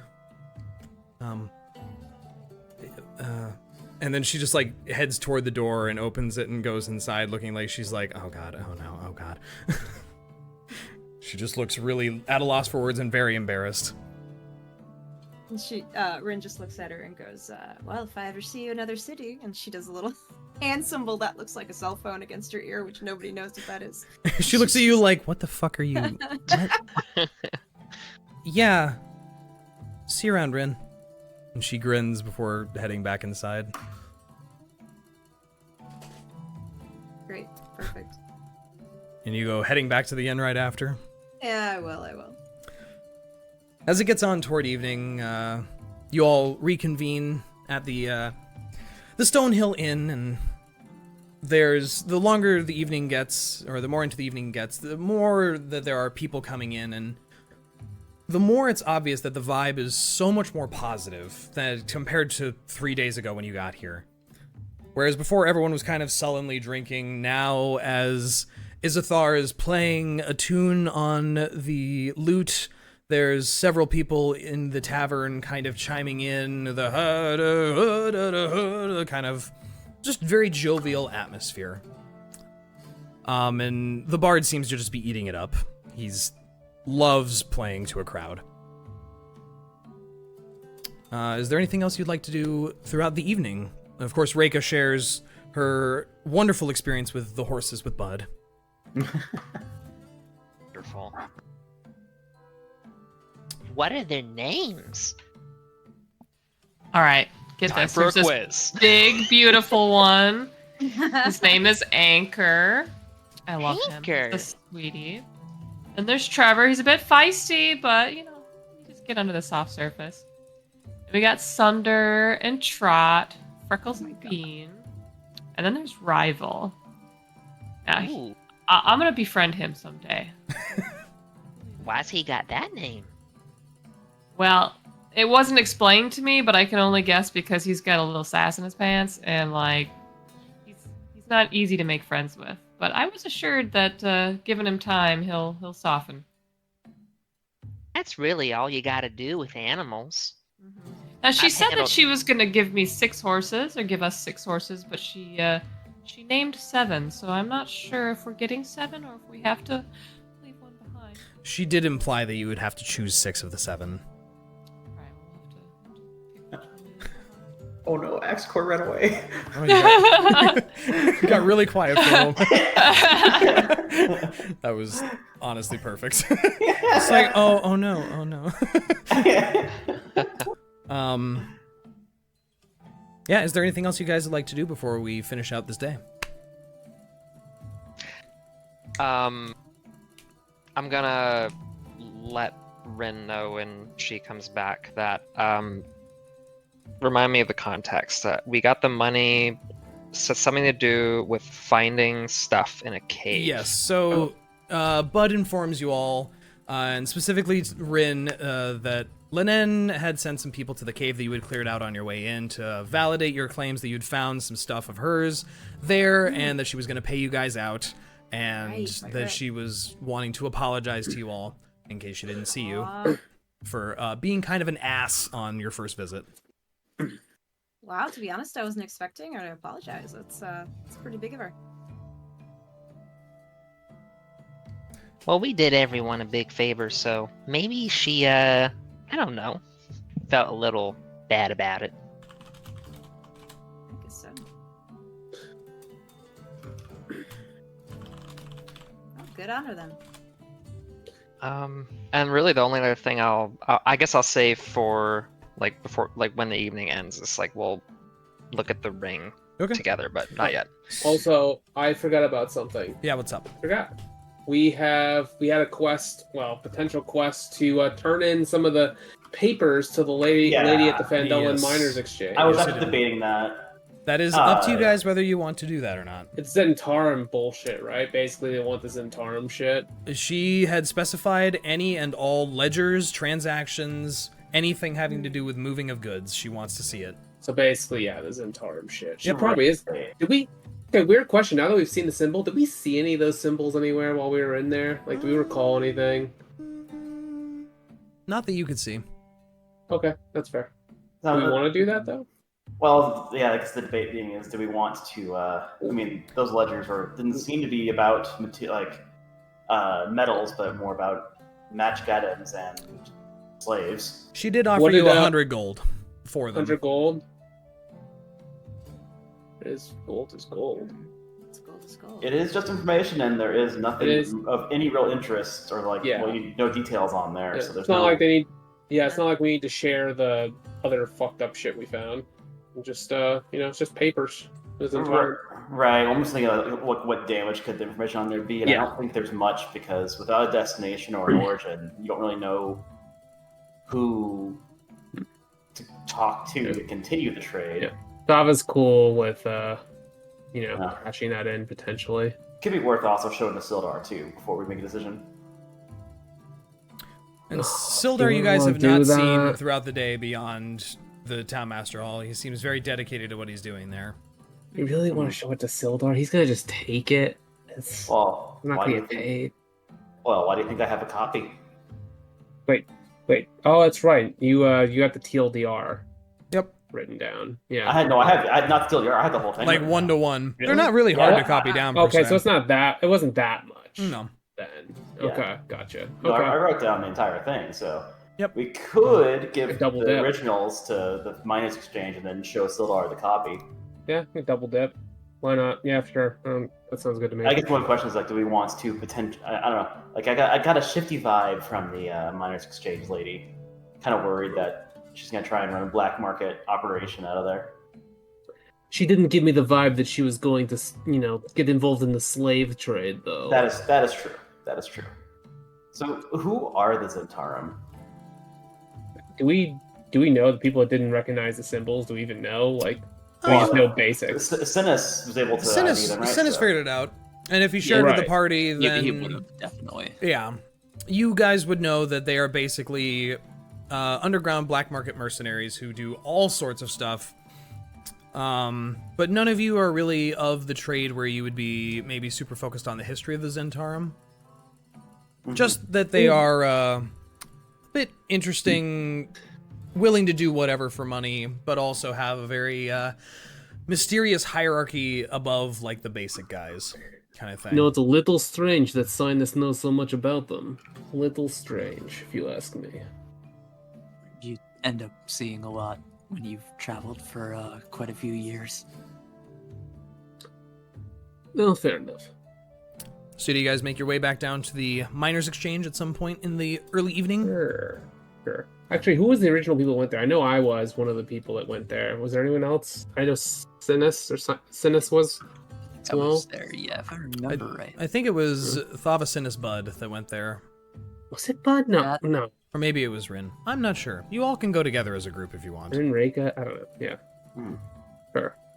No, I guess I'm okay with. You're right. Like I doubt that lady's going to be heavily invested in slave trade. So I think we can who cares?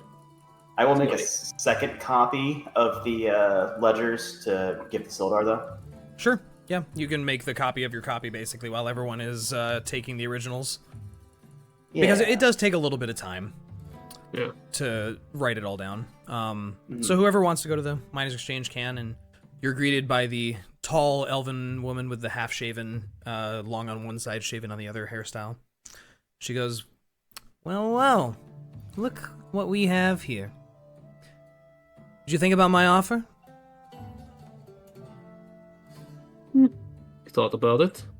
We brought a little something for you. Yeah? Let me see.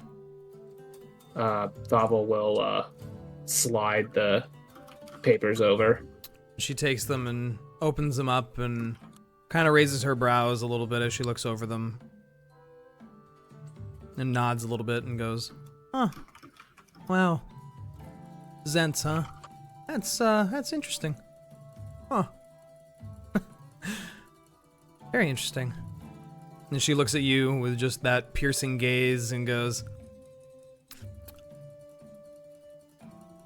You've done something good for me today. I'll make good on my end. 1 second. And she, with the papers in hand, goes walking into the back room, where she disappears for a couple of minutes before coming back out with one bag jingling in her hand, and she tosses it a few times and offers it to you and goes, The town of Fandalen's very, very appreciative of what you've done today, and I promise you, things are going to be real good now that you got rid of those guys. 100 gold, as promised. Thava will take the bag and kind of like bounce it in her hand, like weighing it. Like, I'm assuming it seems about right. Seems about right. And she goes, Don't do that. That's really rude to do right in front of someone that just gave you money. I'm not going to cheap you out of something. I asked you to do a job. You did a job. Here's your payment. Yeah. Just so you know, though, there was some pretty fucked up shit going on up there. Yeah? They were trading in slaves. So... Well, it's a good thing you killed all of them then, huh? Yeah, most of them. The rest of them, well, they're in a prison cell rotting, so, Fitting. Yeah. Good luck to you out there. Put that gold to good use. Maybe we'll see each other around again, huh? And she gives you a Maybe wink so. as she sits back down. Alright, let's go. And if there's nothing else, evening comes. You guys can all, it's about 1 gold for a meal in the evening. Breakfast was free. Toblin is charging you for dinner, though. Oh, jeez, what a cheapskate. I mean- Save the town. You did, but he does have to run a business still. He did give us breakfast for free. This is true. So yes, And some alcohol. 1 gold for your dinner. And then you can either head to your rooms or take the evening as you like. Bud, would you like to do something with that ring? Yes. I'd like to bring it up to the group, see if it's something we can figure out, like what it even is.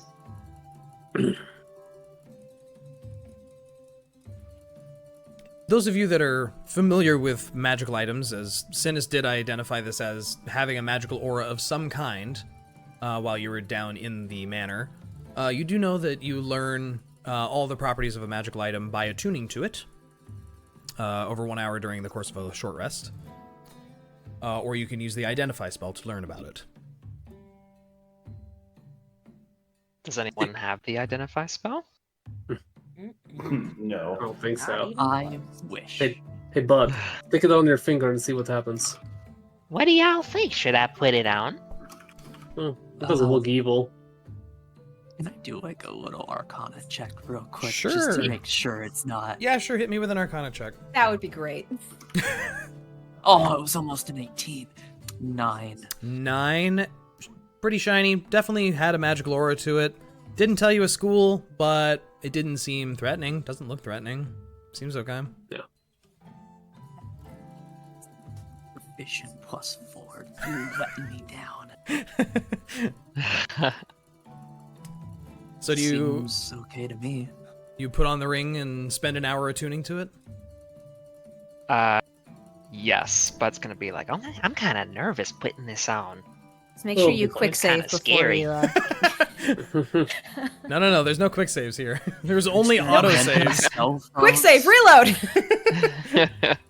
Somebody's gonna wake up in the middle of the night and Bud's choking him. So you all, while you're hanging around, Bud, you have to sit there and focus on this ring for about an hour to attune to it. I'm What a just like pain in the ass. staring intently at it, Yeah, it's very fidgeting. very pretty. At the end of a long rest, or at the end of a short rest, nothing happens. But you do attune to the item, and you learn that it is called a contingency band. And I will add it to your character sheet momentarily here. Oh, Contingency band, but a snake? It is 3 snakes twined into each other. Oh, okay. That doesn't make things any better. Sorry. Hold on, just trying to go to his character sheet real quick. Inventory, Menage. Add there. Where is that strange ring in your inventory? oh, Ah, the one strange ring. There we go. Delete. So the strange ring is now the contingency band, which you have now attuned to. Ooh, You learn Nice. the following. Each of this leather ring's 3 braided bands bear the design of a dark winding serpent. You can use an action to submerge the ring in a potion of healing or similar draft. If the ring is left to sit in a potion for 1 minute this way, the ring magically consumes it and any of its healing properties. For each potion the ring is consumed, one of its dark serpents glows a faint red light. The ring can have up to 3 consumed potions in it at a time. Immediately after you take damage, while wearing the ring, you can use your reaction to say its command word and gain the healing effects of one of the consumed potions of your choice. Wow. The consumed potion is then lost and one of the ring serpents becomes dark again. That's really nice. That is really cool, actually. That's a really nice item, actually. so if you use it 3 times, it like disappears or No, something. it's just empty and you have to refill it. It basically Okay, charges. okay. But You get to base, yeah. basically, in this Isn't case, each card a you can't. Yes, each charge is 1 potion, Okay. but And you the can't reaction use it. is really nice. But you can't use it out of combat. You have to use it as a reaction to something. So That's the reaction thing is honestly really nice. It does give you a nice use of your reaction if you don't want to smack someone in the face. thank you, Griffin Saddlebag. Yeah, that's a nice item. So that is what you learn. Cool. Cool. It just didn't, like- it didn't wiggle away your finger and fall off.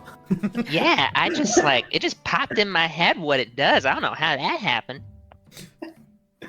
We were all so suspicious of this. I mean, it did look kind of evil. To I mean, be it's a fair. little- It it's was a little kinda weird fucked looking. up. Yeah. A little bit. If there is nothing else, you may all retire to your rooms for a long rest, and we can move on to the next day. One thing I will do is use if I let the ring absorb like a potion, like can Yep. I only use it on myself?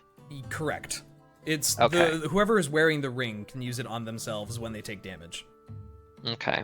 I have 2 potions. I wonder if I should just go ahead and put them Yeah. into the ring. Did Sildar get dinner at the inn tonight?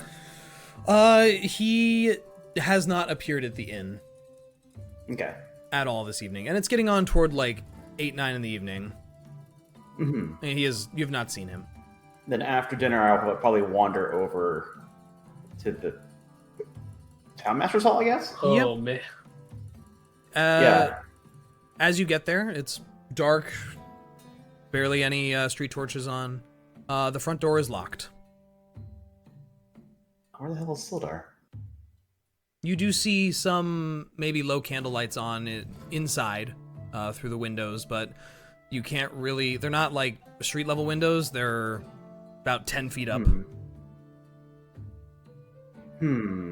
But it seems that the Town Master's Hall is locked up for the evening. Temptation to fit the lock, but Up to you. yeah, I will return back to the inn. Okay. And go to bed. Okay. As you all settle down for an evening of rest, you may all take a long rest as you finish out your day. And we move on to the next day. in the morning, which some of you probably wake up very early now that you're able to get on your normal sleep schedule again. But again, very jovial morning. Toblin seems to be in good spirits. Breakfast is not free this morning. Breakfast will cost you 5 silver. If you want to eat breakfast here, of course, you do have rangers who know Goodberry, I believe, if you would like to use that instead. Yeah, no, I will buy. Sildar. What happens if you don't eat breakfast? I'm just curious. You do need to eat, or else over time you will incur exhaustion points. So do you keep note of that? I do for now. Sometimes, Okay, yeah. when it's easy to, but most of the time we assume you're eating something, whether it's your rations or breakfast or whatever the hell. And you're a ranger, you have access to Goodberry, so over time I'm going to assume away the fact that we're even dealing with food. Do I have good? You might. I mean, you have access to it in the ranger list. Whether you took it or not is up to you. Another Yeah, plate I don't of have it. meat, please. I've also got Outlander. I can just find us food Yeah. and water out So- anywhere. It's Once you guys It's are traveling, I'm basically going to ignore food rules and assume that Synas is taking care of it, and Reyka, since she's a hunter. We have a druid and two outlander druid and 2 rangers. Like, You're fine. And Yeah, the true. outlander druid is also a cook, so That's like, yeah, that's we pretty starve, nice. something else has gone horribly wrong. Yeah, right? Damn, I don't have to do any work. All I have to do is you Eat. know, walk, travel. Yeah, eat. Yeah, there you go. All I have to do is eat. yeah. Once again this morning, Synas, your druid craft starts out with rain, then snow, then rain, then snow, then ice, then snow, then rain. Really not helpful. Wonderful. Has Synas shared this at all? He's not been like hiding it when he's been checking it. Just periodically he'll do it to see. Right. But you've not made a comment of it, right? Because like we don't know what you're doing. We haven't made any plans to leave yet, so he has not brought it up yet. Okay. But But you he guys... will definitely note that once we do start to leave, expect it to be wet and possibly very cold. Okay. As you guys gather And downstairs... he would show you again as well. Like if you get confused, he'd be like, "Well, here's Druidcraft. You tell me what this says." But when I look up at the sky, do I see anything indicating that there's going to be bad weather? I mean, it looks a little gray and overcast, but it looks like autumn weather. The breeze is a little cool, but it doesn't look out of the ordinary per se. Though, you will note that, like, as you're looking around, if you look toward the south, where the mountains are, sort of more southeast of you guys, there does appear to be what looks like a storm front rolling over the top of the mountains there. But it's a fair ways off, and it doesn't look like it's coming towards you per se. Hmm.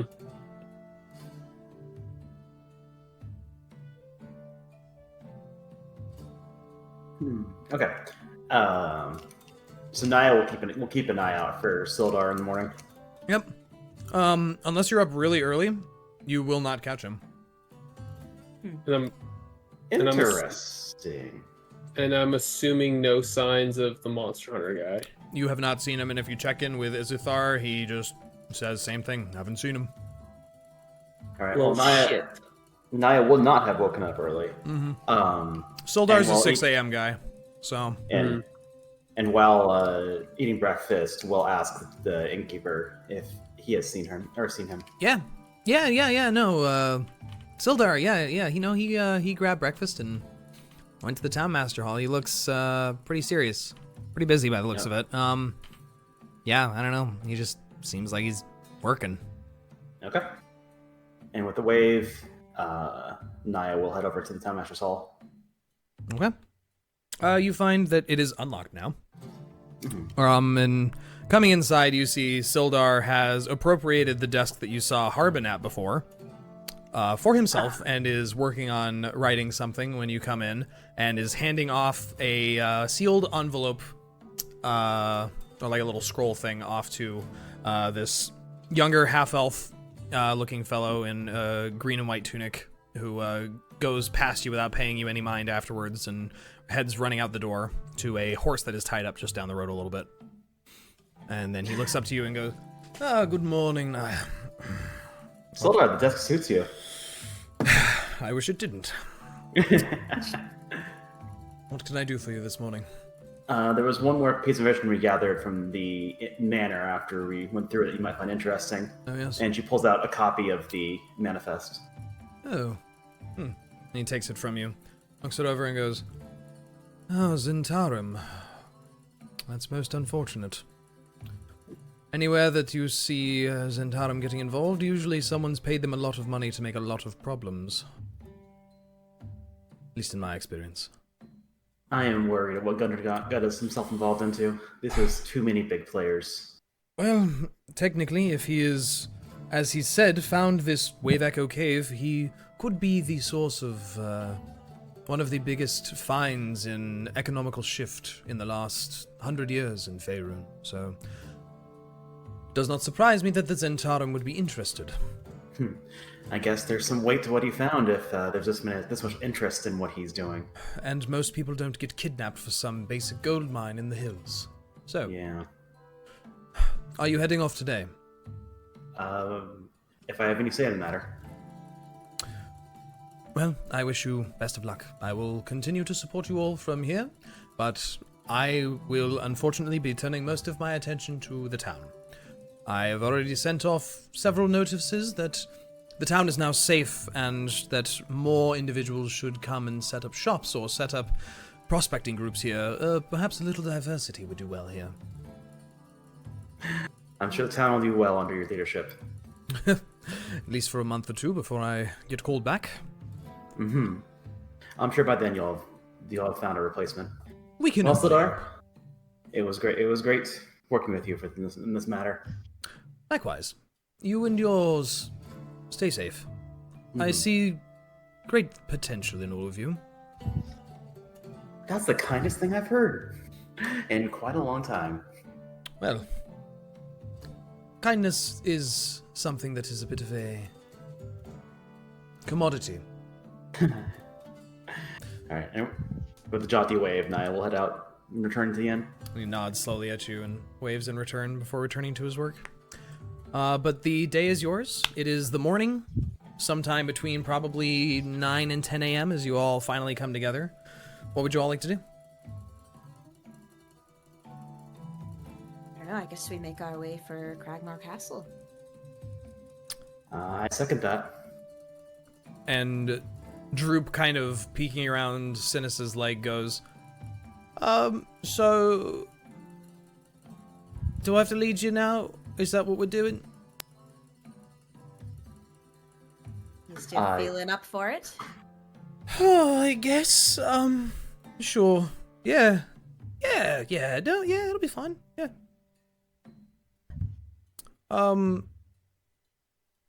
Yeah, let's go. I guess make hay while the sun shines, right? I think that's what they say. Yeah! God. Jesus. The spirit? Yeah. It's probably gonna be a day or two walk. You guys got your things ready to go? Do you have everything you need? He looks down at himself and he goes, I don't have anything. I got a knife. And he pulls out a knife out of like nowhere. Whoa! Whoa! Put How'd that you away. do that? Like this knife's like as big as his forearm, and Yeah, it's like a dagger, and it's like, where did that come from? He just slides it back into his boot.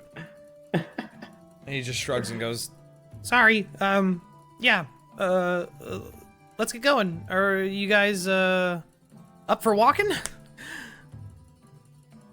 We got horses. And you see he just, like, gets this really worried look. There aren't trails in the woods for horses. This might be a walking sort of thing. I guess I should have conferred with you guys on like where we're going. We're going into the wilderness in the woods where there's like 2 feet between trees sometimes, and there's not going to be room for horses. And also, I kind of don't like horses anyway. And he just like starts mumbling to himself and like tugging at his ears and fidgeting and. Can I You know- insight check that to see if he's full of shit Sure. or not? Yeah, give me an insight check. I was actually gonna say. Oh I god damn, make I, only, sure. I rolled a 5. Y'all should take care of it. Whoever Rinn is like, Well, since I was Seems thinking it legit. too. seems legit, Yeah. checks out. That checks out. Where's Mhm. my insight check? Let me see. Ooh, got 12. 12. Yeah. Yeah. Fine. I have been not super trustful either, so I would like to. Yeah, sure. Anyone who wants to can make an insight check. 21. Okay. 21. Everyone can tell, and he's not really trying to hide it. He is scared. Mhm. He seems to be telling you the truth, though, that he's not. What he's saying seems true, even to your insight. He just seems very worried. Okay. I don't think we're gonna be able to use horses if we're going straight into the forest, and that's the only way I know.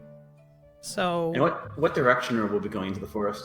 north, just kind of a little west, east, west, and then north, and then we'll walk probably, or I guess we could take horses throughout the hills until we get to the woods. And then we'd have to leave them behind because there's really no trails, and then we'd begin walking, and there's oh god, okay, yeah, sorry, yeah. Think we can walk. You said it was what, 2 days? Maybe I think so. And he's just like fidgeting with his ears, looking like he's trying to think. Reyka's getting an extremely disappointed look on her face. Aw, poor Reyka. And he Well, shuffles probably it. I have to leave the horses here for now. We will probably be coming back here after we're done. Yes, I don't see us making our way all the way back to a major city after we're done finding our friend. I mean, from what I can tell, this will be a great place to bring Gundren after we free him. I agree. Still, I was looking forward to getting off my feet for a little bit. Kind of kicks the dirt a little bit. Oh. And Droop, seeing that, goes, I mean, we could go on horseback, like the first part. Like, I'm just saying, like, once we get there, we'd have to leave them. And he, like, pokes his index fingers together all nervously, like, looking up at Reyka. Like, hi, sorry, That won't work unless we take somebody to take the horses home. They have to be taken home. Can't just leave them. yeah, so probably best walking. Hey, Dre. Yeah. Is my chest small enough that I can carry it reasonably, or do I have to, like, can I like sling it over my shoulder or rest it on my shoulder? You could kind of hook it up with your backpack a little bit. Okay, I just wanted to make sure because since I don't have a fucking animal to put it on. Yeah. No, you could probably carry it with you. Your strength is sufficient. Okay, fair enough. So as you I gotta guys, ask, how big is that chest? it's like Is it like a footlocker? twice the size, width of a or- shoebox, and probably Okay. dimensionally similar. It's reasonable. So it's like a personal chest. Yeah, it's a personal chest. It's not like "I me booty" kind of chest. Yeah. It's Yeah. And like considering how big Thava is, yeah, she that- could handle it. Yeah. Alright, who's gonna make the joke? No one is making How the many joke. Really... times they had to make Bite I'm my just tongue sitting over here here. thinking if she's got a frickin' egg in that chest, I'm gonna flip. Oh my god. An egg? Couple of melons, maybe. Oh my god. Why else would she be carrying it around everywhere? Oh my god. Don't ask questions about don't ask questions about Thava's chest, okay? Don't. Bud is going to be insufferable if it's an egg. I want to ask him what size it was, alright? Yeah. I mean, that's a fair question. I get it. Alright, well, Dre answered it for me. Anyway, as you guys begin your trek with Droop probably kind of attached to Synas, making Synas have to be in the front to lead the way. You That's begin okay. you begin heading north out of town, using the trail that you had come in on. And you notice that as you begin your march out of town, there was a robed individual at a shrine here in town, sort of brown robed individual. That person is now rapidly approaching you. Oh. in a bit of a jog. And as you turn and look, you see a young, spirited-looking female elf, fair and slender features with long, curly blonde hair, green eyes with a decorative silver circlet, and robes of white and brown. She's a bit under 6 feet tall. She holds up a hand as she approaches and says, "Oh, wait. Before you leave, adventurers, please, I would speak with you if you don't mind. Just one moment." Well, if it's just a moment. And as she comes closer, you can see that she has several cuts healing on her face and bruises on her hands. And several of you recall the first night you were here hearing about a woman who tends to the shrine who had been severely injured when you had arrived in town a few days prior here. And she... Really? Yeah, a couple of the farmers had mentioned it in town, in the tavern. Shit, okay. And she goes, "My name is Sister Gariel. I run a shrine to Tymora here in town, and I'd beseech you for assistance if you wouldn't mind hearing me out." She glances a bit nervously among you guys, waiting for a response. Who is the deity? Tymora. You can make a religion check if you want to know about Tymora. I don't Is think she- he's Is that expert. basic? Is that It is one Well-known of the well-known basic deities. She is Do the we- lady of luck. Yeah, do we I need would to not, roll I for would it not then? know. It would be super low, probably not. Thava probably knows. Bud probably knows. Okay, I got 16. I rolled anyways. It's like I don't know. You put a lot of faith in, but I rolled a 3. Okay, never mind. Yeah, Bud doesn't know. She, Tymora is the Lady of Luck, otherwise known as the Lady Who Smiles, the Smiling Lady, or the Daughter. And generally is a very positive goddess. Tymora shines upon those who take risks and blesses those who deal harshly with the followers of Bashaba. And seeing that none of you sort of stop her, she goes, "I recently returned from a failed mission, but given that you dealt with the Red Brands in just a few days, I'm certain that you might be able to perform where I could not. Those whom I work for sent me on a mission to discover the whereabouts of a powerful spellbook penned by a legendary wizard named Bowgentle, which had vanished in recent years from the House of Wonder in Neverwinter, and likely that was during the decimation of the city." Anyone who would like can make a history check on the name Bowgentle if you're interested. Sure. No, me don't care. Me no care? Me no care. Me no care. I don't need to roll on everything. Fine. I rolled a 16. Well, Bud, somehow, you've... you have heard, of this Bowgentle individual. Maybe it was from a story or from one of the travelers you had, Yeah, plenty of travelers that Yeah. have come through the layman residence. Yeah. So You've heard Bowgentle was an adventurous wizard who had performed immense feats such as slaying the black dragon Raugarok with magic pilfered from its own hoard and matching a red dragon's fiery breath with his own magic before felling it. He's said to have died falling from the top of the Snowfall Mountains in 1241 DR. Bud does like the exposition dump like as a question, like so people know this information. Like, oh, isn't that blah blah blah what you said? Yeah, I think that's the exact one, yeah. There's a banshee that lives near the old ruins of the town of Conyberry, of a woman named Agatha, whom my superiors believe could provide an answer as to where the book currently is. I had found on my expedition to the Banshee's lair this jewel-encrusted silver comb that I imagine belongs to her, and she pulls out this very beautiful silver metal comb that has several small rubies embedded in it.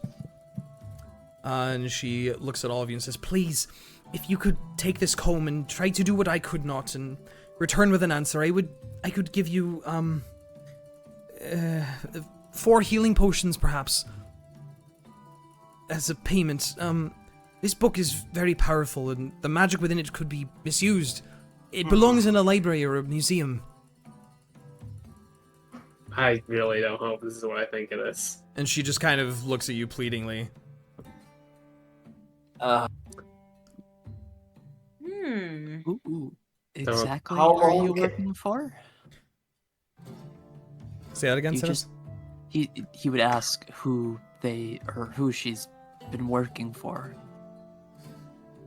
Well, She kind of glazed over that. I've got some individuals back in Neverwinter who've tasked me with this. Bud's kind of familiar with Coneyberry. I heard that was mentioned. Mhm. Could I like do a perception check? What are you trying to perceive?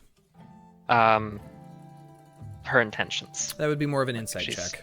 Insight check? Yep. Okay. I can do that instead. That's kind of weird. It's kind of weird. Synas, go ahead and make No. a persuasion check. Oh boy. We love those as a giant awkward 15, wow. Not bad, not bad. Wow, I have a -1 to that. Okay. What'd you get for insight, bud? I haven't rolled. Oh. Let's see. 19. She Nice. seems very, very much like just pleading, telling the truth. Her face looks, she very much has a desperation to her that she's, you guys are the only ones that seem like you might be able to help her in this case. Synas, she looks at you and kind of sighs and looks around a little bit. And being that you're toward the edge of town, there's not many up here near Barthen's Provisions and beyond.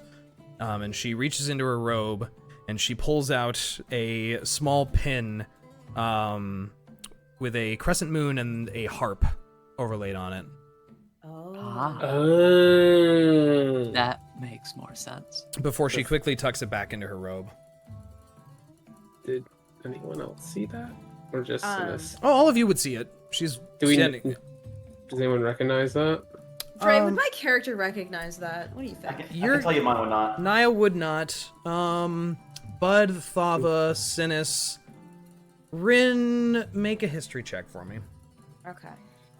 The other three of you probably would pretty easily. 17. 17. Okay. Minus history. On a meta level, I know. Uh-huh. But Oh, yeah, Synas of got course, a yeah. 5. Synas got a 5. Cool pin. Ooh, a pin! Rinn's usually pretty vacant and disconnected stare at whoever they're talking to suddenly lights up with knowing. Rinn and Thava, you know that to be the symbol of the Harpers. A group of, a somewhat secretive group of individuals comprised of all sorts of backgrounds, from bards to clerics to random passerbys, who attempt to make good the balance of power in the world and not let powerful artifacts fall into bad hands.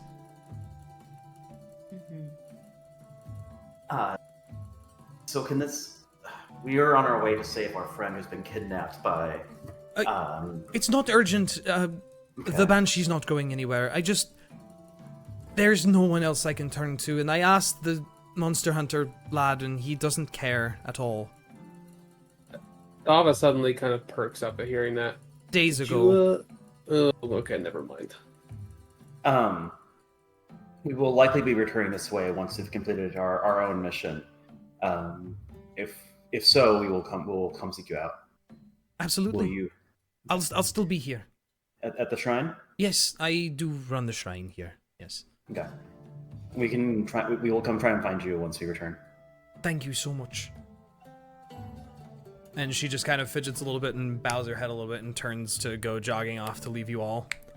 Dre, you said that the Banshee wanted that comb, was it? She had found the comb near the Banshee's lair, she said, so she assumes it's Oh, the okay. Banshee's. Or at least whoever she was in life. Well, I can hold on to it if nobody else wants to. Yeah. Are you going to comb your hair with it? It's better than using claws. He does have the most You hair out didn't- of I was you about to say You didn't have a comb to begin with? What the? he's a glorious mane. So Oh, okay then. Just kind of figured he would, but you know. Travel light, travel with only what you need. It's a comb. It still adds weight. And as you guys begin to head out of town, we will change the music here. to something maybe like... No, that's too chill. Sure. That works. Droop begins to lead you out of town. And he kind of takes you directly north. Let's go to the area map here. So I'll be right back. I was also about to say, could we take a quick break before we move on? Oh, yeah, absolutely. Yes. Oh, Well, I I hadn't actually even... want to ask, how late are we planning on running this? I mean, another hour, probably. It's only been Okay. 2.5 hours. Right, okay. So, yeah, we can take a short little 10-minute break here, and then be back, if that works for everyone. All right. Works for Sure. me. Let's do it. All right.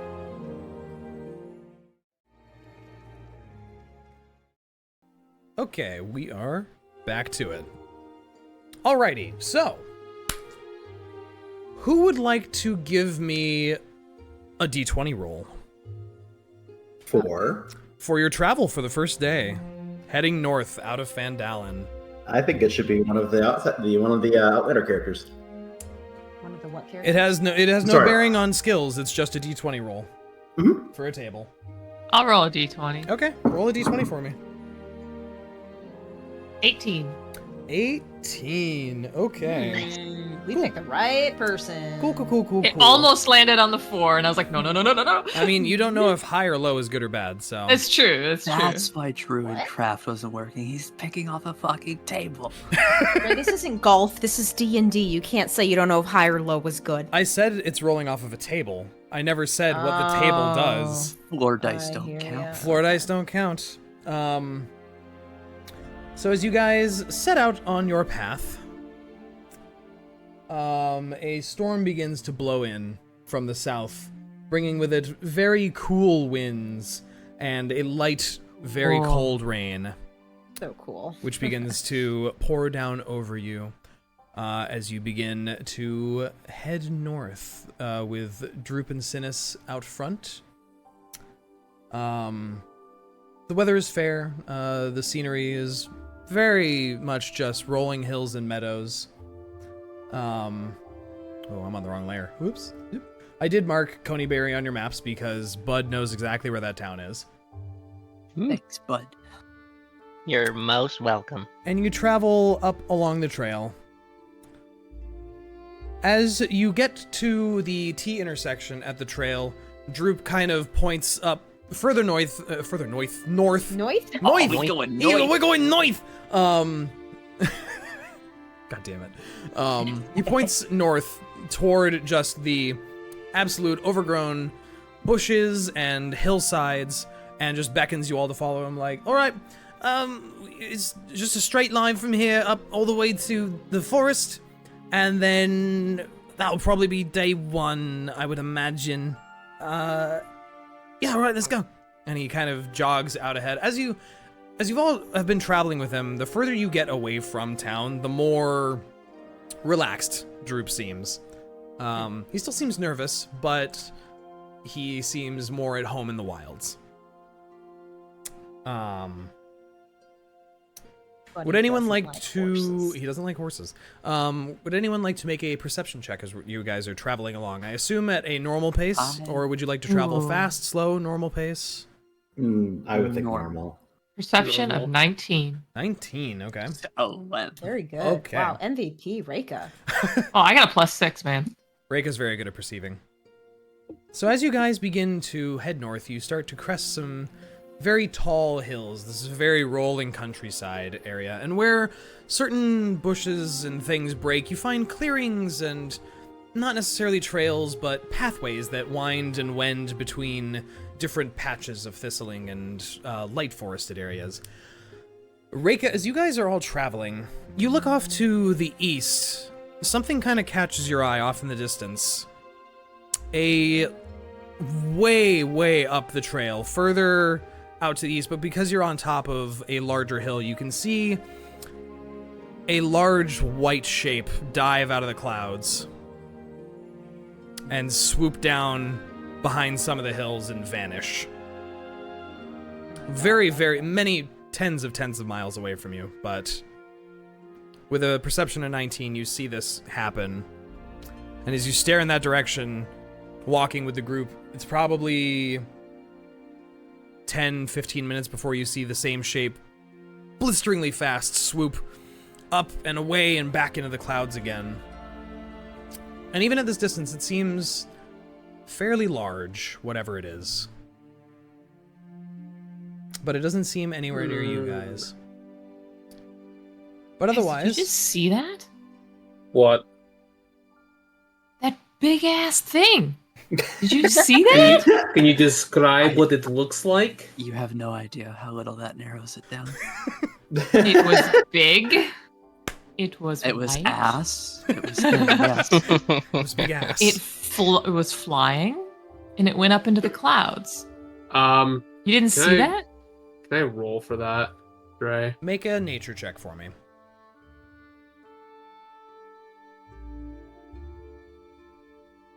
Oh my god. 3! Not sure. Would Bud have any familiarity with this You being can- around that area? You can make a nature check for me. Okay. I got a 15. 15. My mane is in my eyes. I have no idea.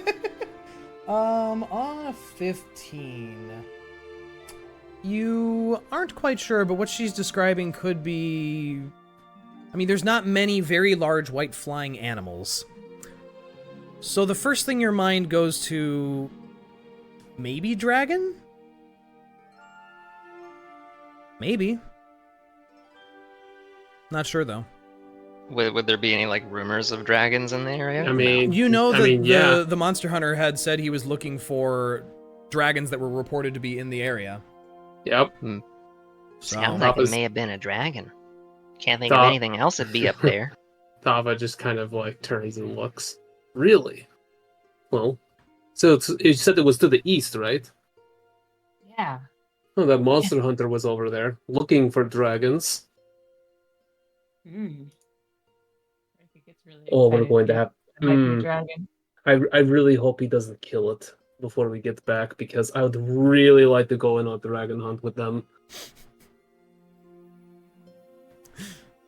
But the rest of your travel is fairly uneventful.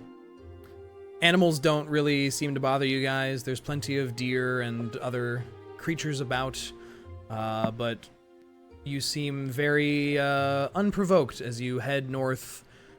And finally cresting over a series of hills, you do come to what is the beginning of... wrong direction. The southern edge of the Neverwinter Wood, which the hills slope down to meet, and there is just... I mean, it's just dense forest. There is, much like Drupit said, no way you could get a horse into this without a lot of difficulty. But it is getting on toward 3, 4, 5 o'clock in the evening, and you guys begin to settle down after a day of marching to settle down and make camp. The rain has been basically a light mist the whole day, but it is very chilly. And it does seem chillier than it should be for this time of year, many of you note. Especially those of you who are used to traveling. It feels like it's, 2 months ahead from now, in like the beginnings of winter rather than the middle of fall.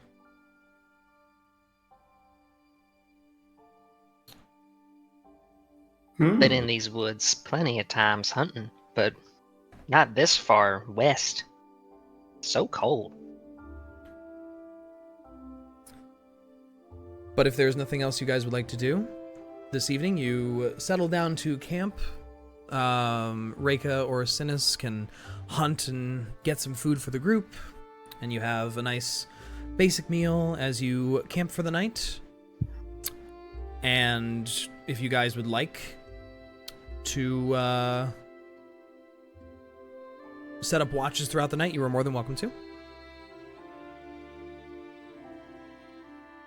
Contribute to the hunting, given prior comment just now. Sure. Right. Yeah, it's not very hard for you guys to find game animals around here to hunt. They are rather plentiful in this region. And so Bud's kill count grows. God.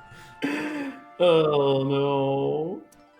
But as you bed down for the evening, Droop has been kind of just going over in his head, staring at the forest and nodding to himself, looking like he's planning and remembering.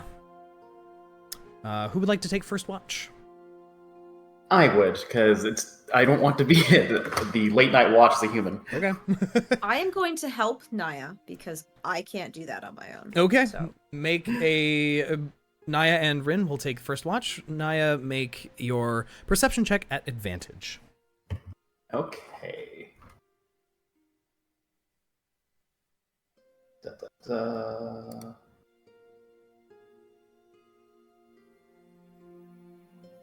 It's a 16. Your watch is fairly uneventful. As the sun begins to set, you listen to the sound of the woods, plenty of birds chirping and crooning, and there's also the sound of breaking twigs, snapping branches, but it doesn't seem like anything too out of the ordinary.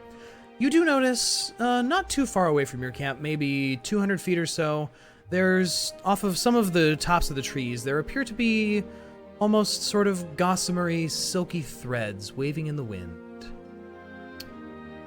I don't like this. They do seem to resemble spider webs. Yeah, and where are they again? About 200-300 feet away to the east. Can I do? You are asleep. Oh, I'm asleep. Yeah, Okay. it's just Rinn and I who are You could awake. do snore as an I was action. gonna say I'll take the last watch, but that was Okay. How long until next watch, Dre? Watches are about 2-ish hours, 2.5 hours. Yeah. So how long until we're relieved? You notice that pretty early on, so you've got, Okay. an hour or so. Okay. Well, since all the people who actually understand nature are asleep, and I'm assuming Droop is asleep too. Yeah, he's out. Okay. I'm gonna keep an eye, or who's on second watch actually? That's a good question. Who would like to take second watch? The I can jump midst on of the second. night. Oh yeah, that's perfect. Yeah, no, I'll take that one. Okay, perfect. I won't bother waking anyone up because it's not an immediate threat. But yeah, I'm gonna point it out to Rinn though. It's like, you see that?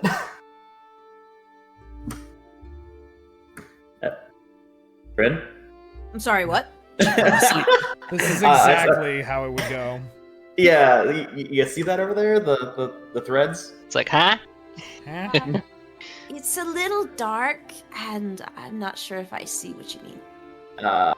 And Right. as Niah points toward the sort of enwebbed trees, Rinn, you do see what she sees, and you do see drifting in the wind some light gossamer threads of spider silk. Oh gods, no. Yeah, you got some of that fire ready just in case. Yeah, she lights up her hand. Oh, not yet. Wait for something to actually happen. Niah, you don't understand. I hate spiders. I hate spiders. If it comes near me, I'm blasting it. No, that's totally understandable. Let's just not waste our energy before we need to. You don't want to be out of spells when the spiders come, right? Jesus fucking Christ. Who's this Jesus fucking Christ? You're asleep, be quiet. All right, let's just keep an eye on that until next watch. By Lathander's big bright ass, I'm not fighting any spiders. There you go. Yeah. And the rest of your watch comes to a close without anything else happening. You don't notice anything. And whoever would like to take second watch can take second watch. Yeah. During the watch switch, I am going to point out the spider webs. Yeah. To Synas, and hopefully, and maybe, do you have any idea what those are? Like, that's kind of weird that the whole tree is just webbed up like that. And it's not just one tree, it's like a lot of them at the edge of the forest. Okay. There. Yeah. Are we gonna do? Either some kind of horde or something large. Wait, say again? Oh, sorry. Say again, Synas? Oh, it's either something large or it might be a horde of them. Bunch of small ones. I don't like either of those answers. Oh no, neither of them were great answers, but you did ask. Now I'm gonna go fail to sleep, thanks. You're welcome, I think. Are we putting old folks together like Synas and Thava, or are we putting? Oh, it's up to you guys. The kids are asleep. Yeah. Would you like to? Why not? I'll you say want- Thava Okay. stays up with Synas. Okay. Okay. Make a perception check, each of you, or one with advantage. What's your perception? +6. Okay, And I've got guidance. I'll say I'll give you help with it. Okay. Does guidance count for a perception Absolutely. watch? It's any Okay, ability yeah. check. So roll at advantage with Juidance. Are you... I love to get 2 1s No. on advantage. Oh no. You Oh, just okay, fall well, asleep. yeah. I'm using the guidance, that's Okay. for sure. God, What does the guidance bring it up to? they got caught in the fucking corner. I got a 2, so it's 9 altogether. 9. Okay. The 2 dice bounced into the corner, got stuck on each other, and Oh, landed no. on 1. Oh, Big sad. I'm so angry. As you Synas and Thava, you stay up through the middle of the night. The moon is obscured by clouds, making it a very particularly dim night. You don't see anything.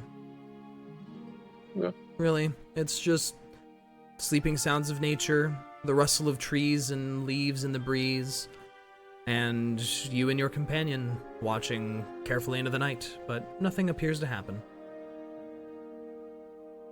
Who would like to take? Hopefully they've moved on. Who would like to take third watch? I can take third watch.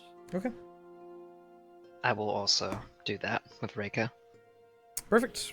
Once again, perception check. Either one from each of you or one at advantage. What do you want to do, Axikor? I got +6. What do you got? Plus 4 perception. 4. Plus 4. Do you wanna? I will aid you since you have the higher. Okay, does that mean I rolled 2? Yes. You roll at advantage. Please do better than my All right. advantage. I got Oh, 22 for the We're first good. one. 14 for the second one, so 22. 20 what? Say again, 22? 22. 22, okay. Wow. As you are staring out into the night, which is slowly beginning to turn into early morning, you definitely hear, and you're used to traveling out in nature, you definitely hear the sounds of something, maybe some things, multiple things, fairly heavy, moving through the trees not too far off, but nothing seems to come out of the woods towards you guys. It seems fairly peaceful where you guys are in the hills here. I will message you something, though. secrets. Secrets! Secret. Secret tunnel! Tunnel. Over, what is this? What are you sending it over? Not you, bud. Only Reyka sees this. Ah, You don't even get you. Only Reyka sees this thing. okay. I sent it to you on Telegram, Axe.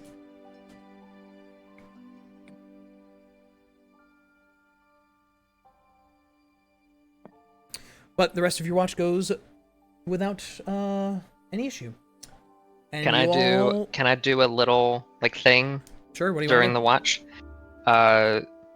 Goes pretty quietly, but at one point, since Bud has been out here plenty of times, but not out in this area, he says, "You know, I met a druid out here once. His name was Nor. He was a weird guy, really quiet. I kept asking him a lot of questions, but he didn't ask many back.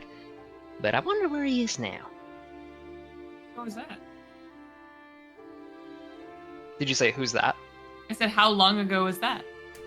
Oh, I think that was about like half years ago, maybe. I was out here hunting one day and I stumbled across him. He says he goes around to different villages and towns and tries to heal nature and run out any people that are mistreating animals and the forest and all that. I thought that was a good thing he was doing. Yeah, sounds really like a nice guy. You think we might run into him? Oh, I haven't seen him since, but I guess you never know. Never know. And eventually the sun begins to peek over the horizon and illuminates what appears to be yet another gray day. As the day dawns, you may all take a long rest if you'd used anything, which I don't think you had. As the dawn days. As the day dawned,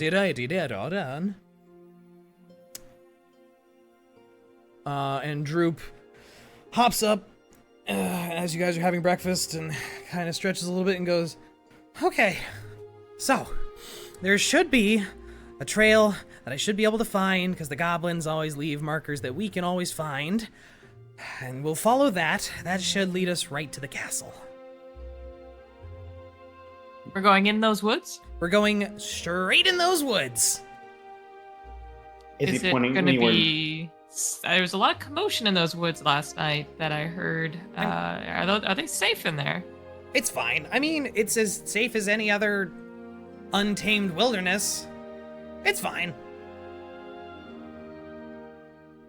Me and the other goblins never really got attacked that much, I guess. I think I saw an owlbear one time, but that was a long time ago, so I don't know. It's fine. We'll probably have a little bit of fun in there, while we're traveling. Find a couple of monsters, kill them. We'll be fine. Nothing we can't handle. Synas, your druidcraft, once again, flips between, this time, sunny and cloudy, rainy, snowy, sunny, cloudy, rainy, snowy. Seems to be a trend. Yeah, it seems like it's just gonna do this while we're out and about with whatever that is nearby. Possibly messing with things.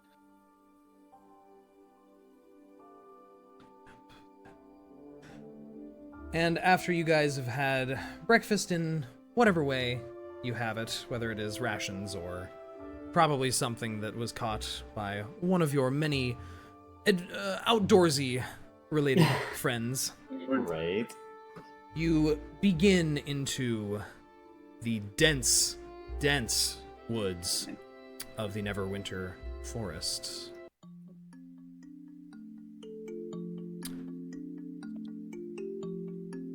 Would someone like to... So basically what's going to happen here is a series of survival-based skill checks throughout the travel. I will allow one person to help Droop per day, because he's going to be leading you guys. He's going to make a survival check, so I will allow you guys to either make a survival check as well, one person, or aid him.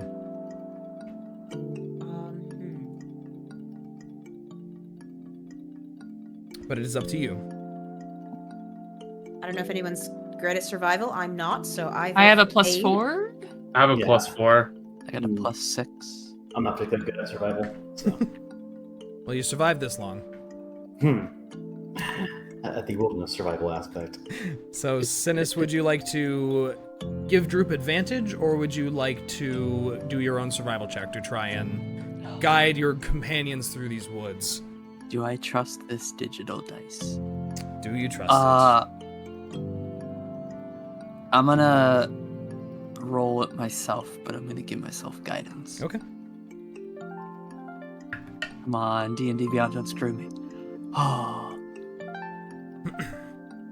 What'd you So get? that's gonna be, I got 22 plus another 2 is 24 altogether. Okay. Oh, nice. So Droop rolled a 0. I'm so glad I rolled that. No. And as you guys begin to take off into the trees, and you are surrounded by the woods, immediately very dense. Droop has basically kind of points and goes, "Okay, so we need to be heading north." And he immediately turns east and starts walking. About 20 paces more away. to your left. What? But no, this is. Yeah, no, right. That's no. Yeah, no, that's no. Yeah. Sorry. And he goes jogging on ahead of you. And These are proper wilds. There are no rolling hills. There are no plains. Following the goblin is almost difficult for those of you who are not accustomed to pure wilderness. There are root-bound areas. There are shrubs, and the goblin seems to be pretty adept at pushing his way through it.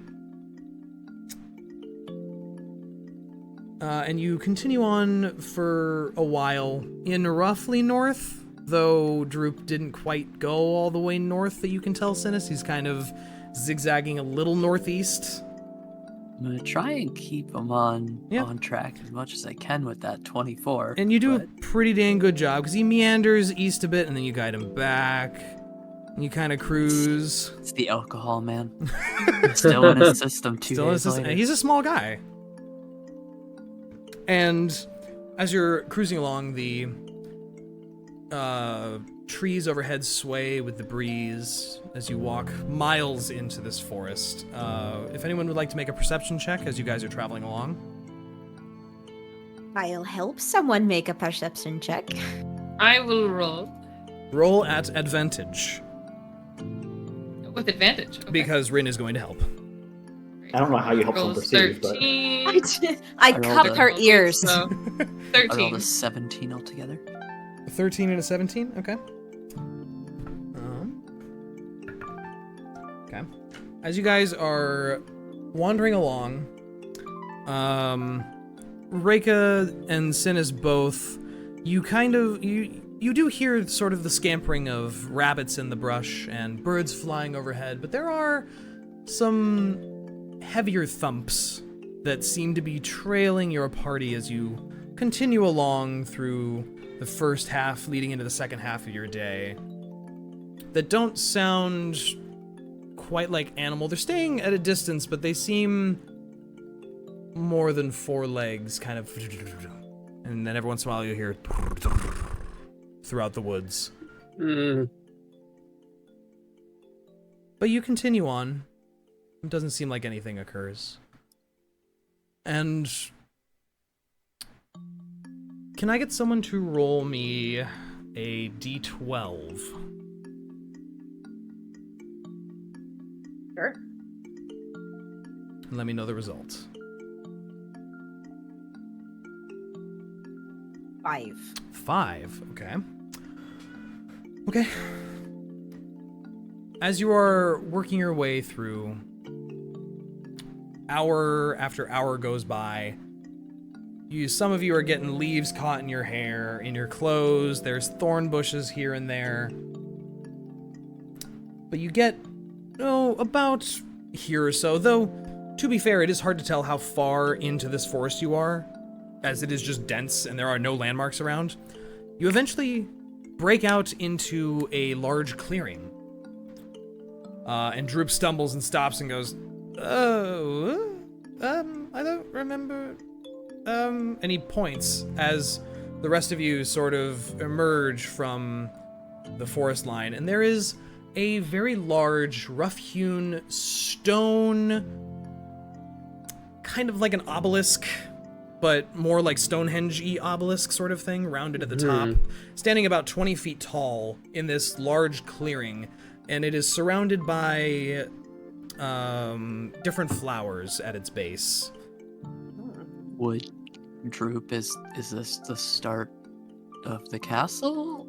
Or...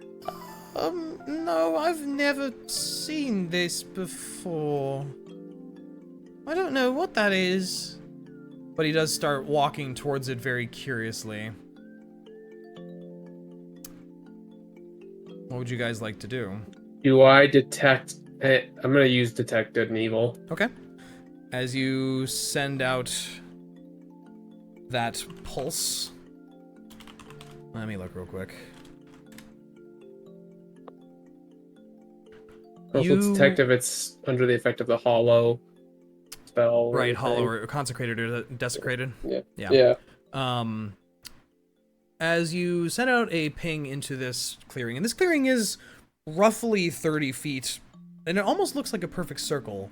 In fact, the more you guys are looking around, it almost looks like the trees kind of lean away from this area to almost make a cylinder around this clearing. Like the branches grew flat or stopped growing at all in that direction. You do get a elemental ping from this. Elemental? Yes. I don't know if it tells me what kind or just... Nope, you just you feel an elemental ping from the large obelisk-looking object. She just suddenly goes, elemental. Some kind of elemental.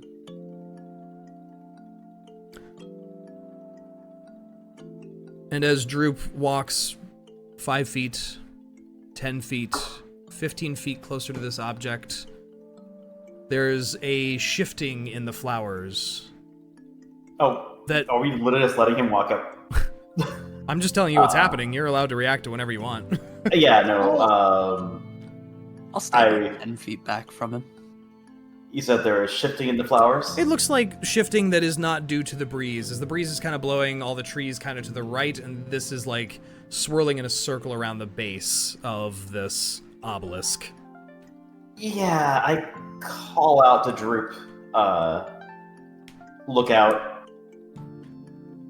And he turns around to look at you. And suddenly you see him fall face first into the grass and get yanked fucking hell. toward the obelisk into the tall flowers which fully obscure his form. Yeah, okay. And the shifting stops. Well, shit. We need him. We do. Well then I draw my sword and shield. I get my fire ready. Yeah, start advancing. Yep. Wait, where'd he go? That's the question we're about to solve. I'm gonna pull out the scimitar. Okay. As you approach, or do you approach even? We have no choice. I'm rushing at it. Like, okay. Personally. We're rushing. Look, I told that little shit that I would not let him get hurt. I pull out my bow and kind of stay back because ranger. Synas, as you rush forward, the same sort of shifting occurs in the flowers and the tall grass that you're running through. Make a athletics check. This will be a contested grappling check. Actually, no. Athletics or acrobatics. Do I have a chance to use guidance? This happens very suddenly, so I'm gonna say I didn't think so. Strength or acrobatics, you said? Or athletics, acrobatics? Yep. Oh, they're both +2. We'll do athletics. Okay. 18. As you're charging into this tall grass, you feel something slide out and reach around your legs and reach up your leg, and you sort of just kick it off and swing your scimitar down into it, and you see a vine of sorts, but it's odd. It doesn't look green. It looks gray, like the stone itself. But you kick this thing off, and it slithers back through the circle of flowers, which is about a 10-foot diameter around this thing. Do you charge straight up to the rock itself? Is that in the same direction as where Droop got pulled like in a straight line toward the rock through the grass and the flowers. Well, that's the last place I saw him, so yeah, I'm gonna try. As you run up, it is pretty quiet except for the sound of wind, and there doesn't seem to be any impression of where a goblin might be on the ground right now. The flowers actually look very undisturbed except for where you're stepping. Well, shit.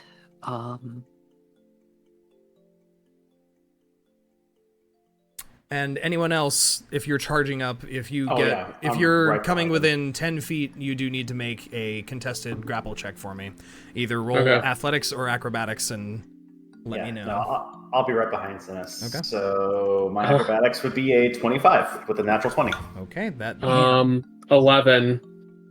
Damn. I'm really bad rolls tonight. So in both Okay, cases, that's 4, Dre. No, and I'm making individual rolls for each of you. In both cases, these vines that don't seem like plant matter try and wrap around your legs and pull, but you just both kick them off and shuffle out of their grasp and charge up. That natural 20 saved you. Angry. Wait, seriously? Yeah. It rolled a 20, but your natural 20 will be higher than that. So. Did I just luck out? Yes, you did, because it rolled a 2. Okay, cool. Wow. So Even nature doesn't want to fuck with Thava. So as you come charging up, the closer you are, Synas, you can actually. Does anyone know Primordial? Yeah, it's the first language I ever learned. No, not here.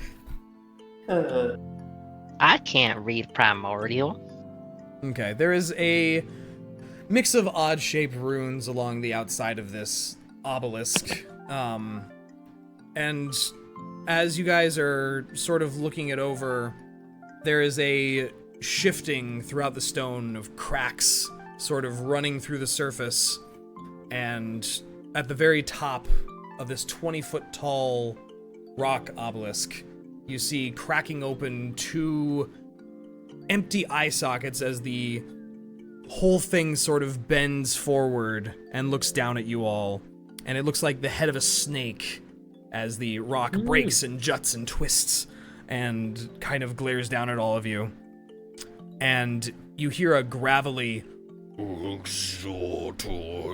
but since none of you speak Primordial, you don't know what it's saying. Oh. Okay. Jesus It Christ. seems to just be looking at each of you in the clearing very curiously. And I don't think I have a weapon for this. I just kind of shout at the thing, we need that goblin. And it looks over at you, Niah, and the rock kind of tilts its head to the side, and you see the tendrils snaking around the flowers kind of swirl towards one section and lift straight up. And upside down, you see Droop fully encased in what appears to be rock. Just what looks like vines, but is rock, wrapping him from head to toe, covering his mouth, and just completely pinning him in place. And it looks at the goblin, then it looks back at you very slowly and deliberately. And then at all of you, with your weapons drawn, just looking a little unsure. I put my sword away. And then raise my hands up. Yeah, I'm gonna follow suit and quench the fire. I'm gonna keep the scimitar drawn, but I'll turn my body slightly so like the scimitar's like not in front of me, but it's still at the ready. And that rumbling voice speaks out again, and the eyes pulse with a green, swirling energy, and the odd language that it's speaking shifts from sort of gibberish, different language, into common as it goes. My grove, sacred, goblins not welcome.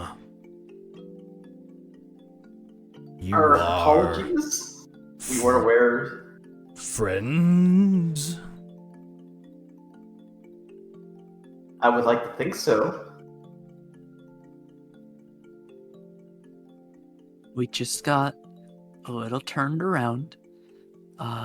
He is our guide trying to get to the nearby castle. And with that, Synas will kind of gently drop the scimitar. Mm-hmm. Make a persuasion check, both you and Niah. Can I have my statement be an aid to Sure. what Niah said? Niah could roll with advantage. Yeah, Okay. please, God. You don't want my -1. I could roll a 0. Well, I got a 11 out of that. The roll being a natural 1. Oh. Okay. So,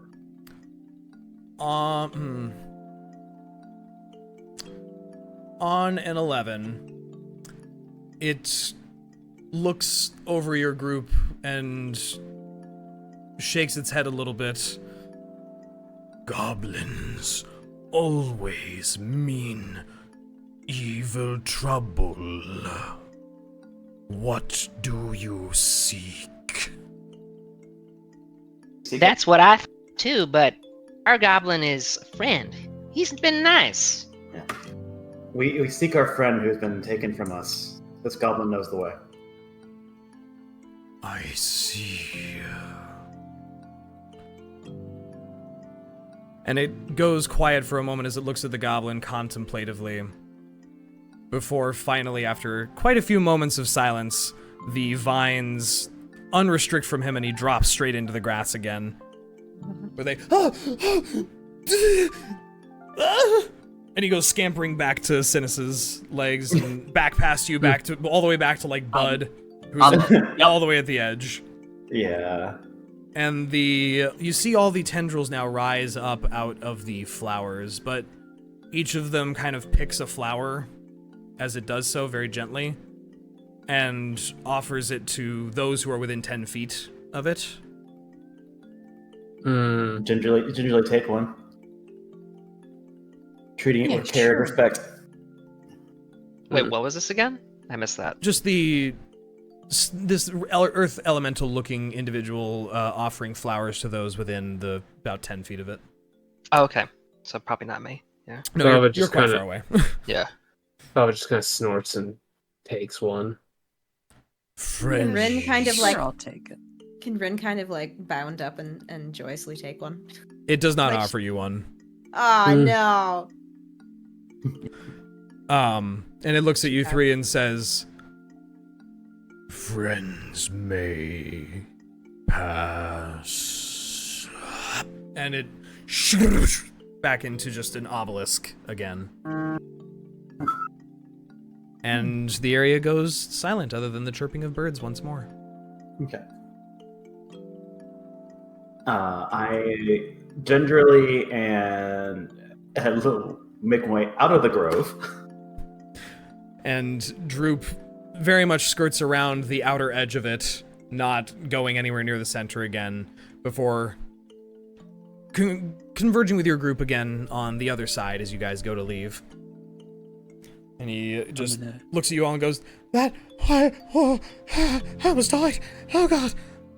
I'm gonna sheath my scimitar, tuck the flower into Synas's mane, and then I want to check over Droop and make sure he's okay. Like, does he have any injuries or anything? He doesn't have any visible injuries.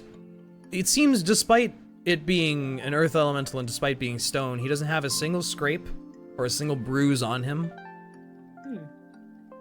You know, Droop, for all things considered, I would say that you probably met one of the nicer earth elementals.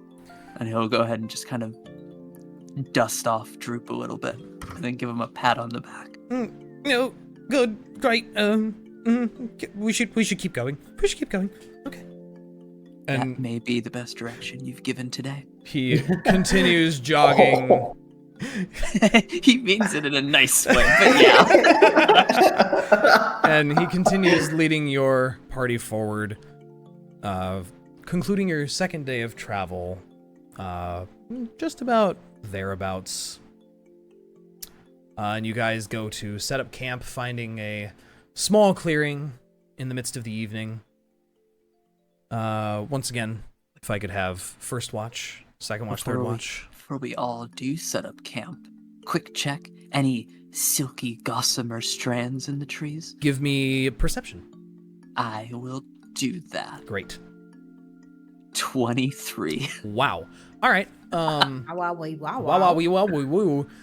As you are walking along, Synas, you turn your gaze upward and into the boughs of the very tall trees above you, and you do spy where light does filter through the sparkling shine of those similar threads Jrain, throughout don't the do this to forest. us.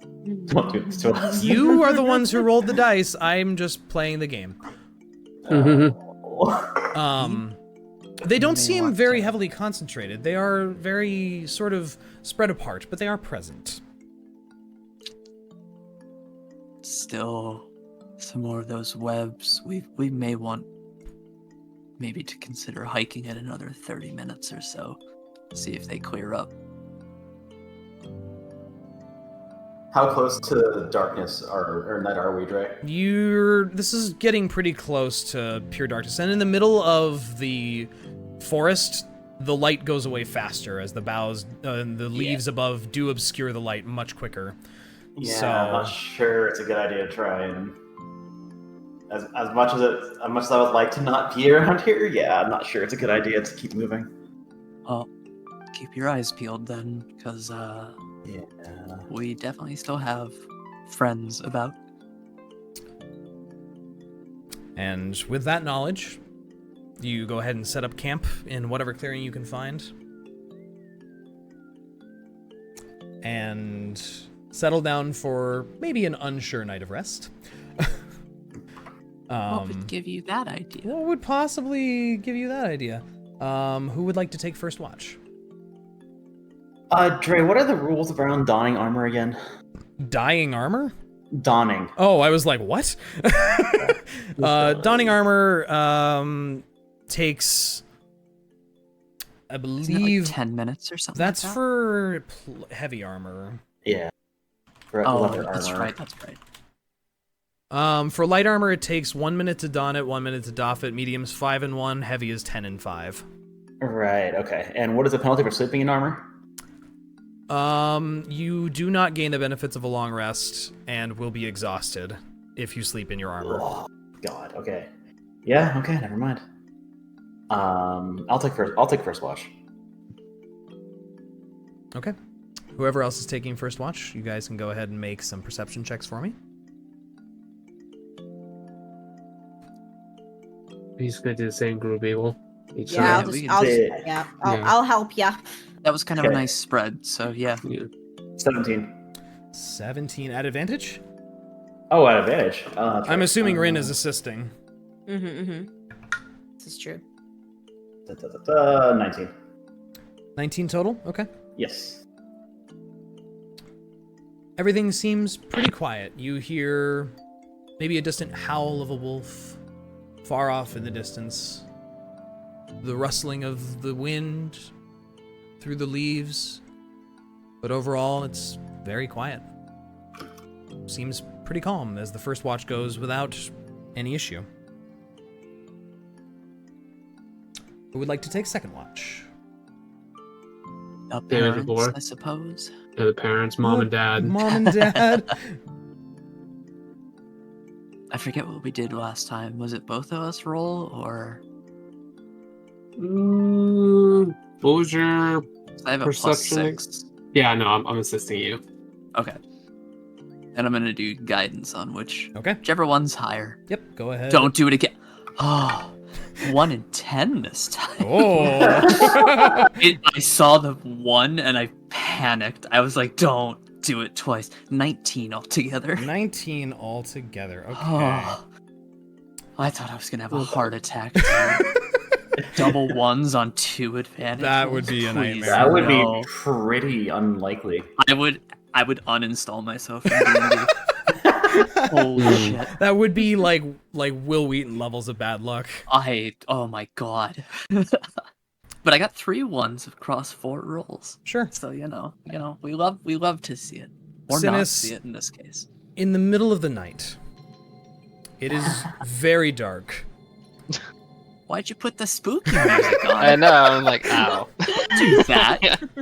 I rolled a 19. You did.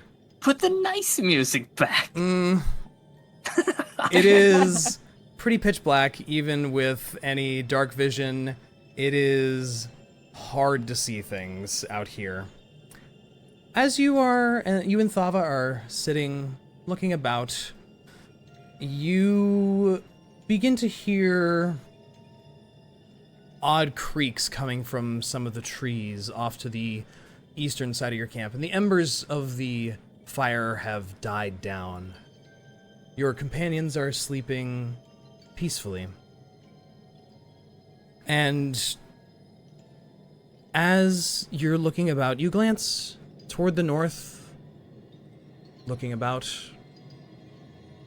you glance east again, and lowering itself on a long string of gossamer thread silk, a giant spider gently lowers itself and perfectly silent lands, staring towards your group. And then another First one. off, I'm immediately pointing Thava's attention to that. And a second Looks one like we have a friend. comes sliding down out of the trees. Do you want to wake the others up, or should I? I could wake them up when I start fighting them. And I just imagine this being a polite exchange, like, excuse me, could you please wake the others we to seem to be inform them in of trouble. the spiders? Thava is going to like grab the sword on her back and start slowly unsheathing it. And as you do, the spiders let out a and immediately begin to lunge towards your party. And I Oh, will Oh, for fuck's sake! bring you to a battle map with a little bit of combat music, but I need everyone to roll initiative. I'm Those pretty of sure you, most- those of you are who are surprised. asleep are surprised. Yeah. Reyka is not surprised because of her alert feat. My Okay. feet are so alert. Your feet are so alert! Motherfucker, why is it always I bad got a with initiative? 10. Yeah, it's like we're. I mean, Hey, we're awake. hey. We should be. Hey, Dre, you made those icons a little bit too big. No, that's Just let you know. no, they're I they're large like- creatures. No, I that's like not. nothing about this. No, those are about 10 feet too big. So if you could just remove those 10 feet. I also like how Rinn and I are right up in front there. Uh-huh. You'll Hey. be fine. It'll be fine. I can't see shit. Yeah, it's because your eyes are closed. You're asleep. That's how it works. She also doesn't have dark vision, and there is no light here. Yeah. Fuck. So let's add some turns here. Oh my god. No, it did the thing again. Remove all turns. Clear. Oh, Sorry. do we get to Hold. re-roll initiative? No. No! There, go ahead and add your initiatives for me.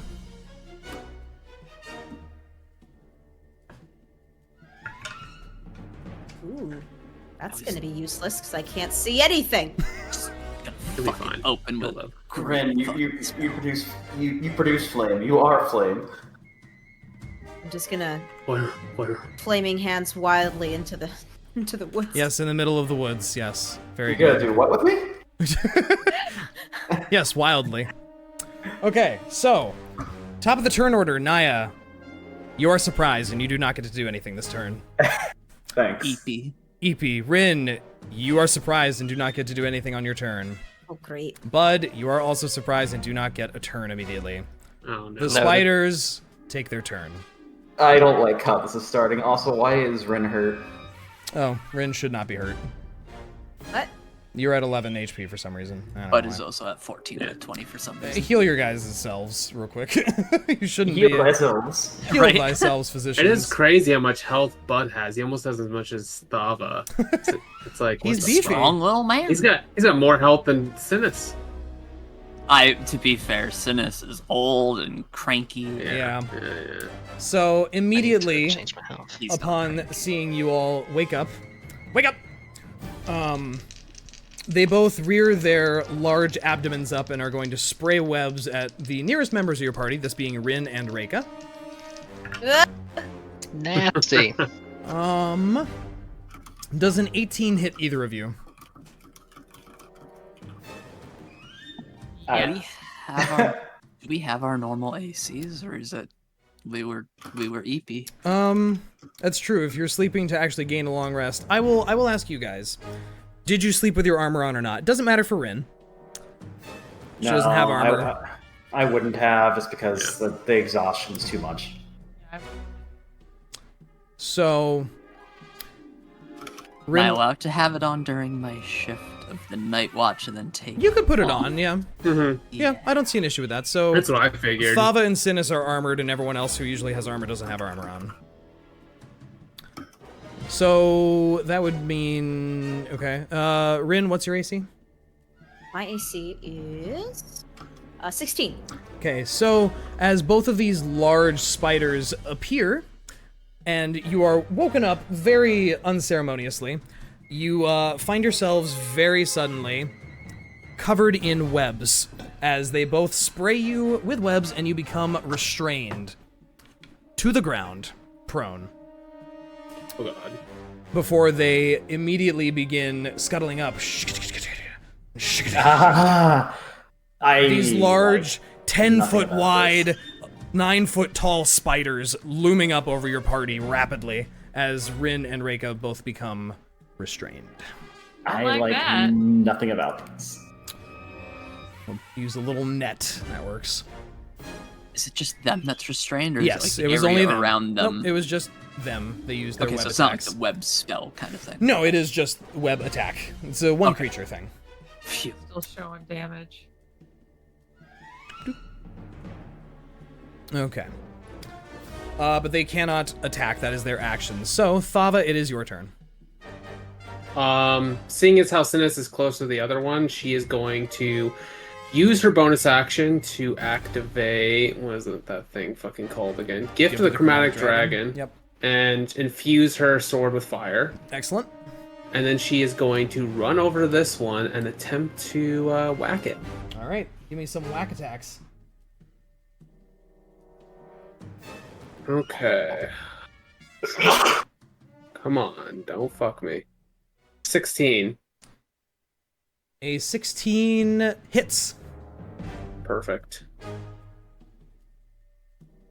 Roll some damage. 13 regular damage. Regular and... damage. Yeah, regular, normal damage. And 2 fire damage. 2 fire damage. As you come up, 15 damage. come charging up and slash into this spider, and it screeches out as the flames lick along it, and you cut a nasty gash into it, and it stumbles back a little bit. Still standing. Yep. And that should be it. Alrighty. Reyka, you are up. You are restrained and prone on your back, webbed to your bedroll. I don't think I can do anything. You but can struggle. If you can still attack, but you would I do so can? at disadvantage. Wait. You're restrained. You're not This- like fully locked in place. You're just Okay. struggling to move. Or Is this a surprise round? yes, well, yeah, but the people who were surprised, she can't be surprised because of the alert feat. First of all. Oh, right. Yeah, So okay, good point. the people who are surprised have already lost their turns, Oh, unfortunately. okay, gotcha. Sorry about it. Or- I'm not trying to be a dick. You can also make a strength check to try and break the webs if you would like to use your action for that instead. I'm gonna do a strength check, I think. Okay. A strength. Yeah, okay. I'll make him a strength check to try to break free. Sure. Roll me a strength check. Oh, I got a 4. A 4. You sort of push and tug, but the sticky webs that are enveloping you don't seem to budge more, and they just kind of creak a little bit, but hold pretty fast against you. And that brings us to Synas. You're up with Niah on deck. Sure does. I'm gonna go ahead and move up. And Synas is gonna say, if you're not awake already, it's time to wake up. And I'm gonna cast Thunderwave. Oh, all right. I'm How- gonna target. How big is that It's a spell? 15-foot cube. Okay.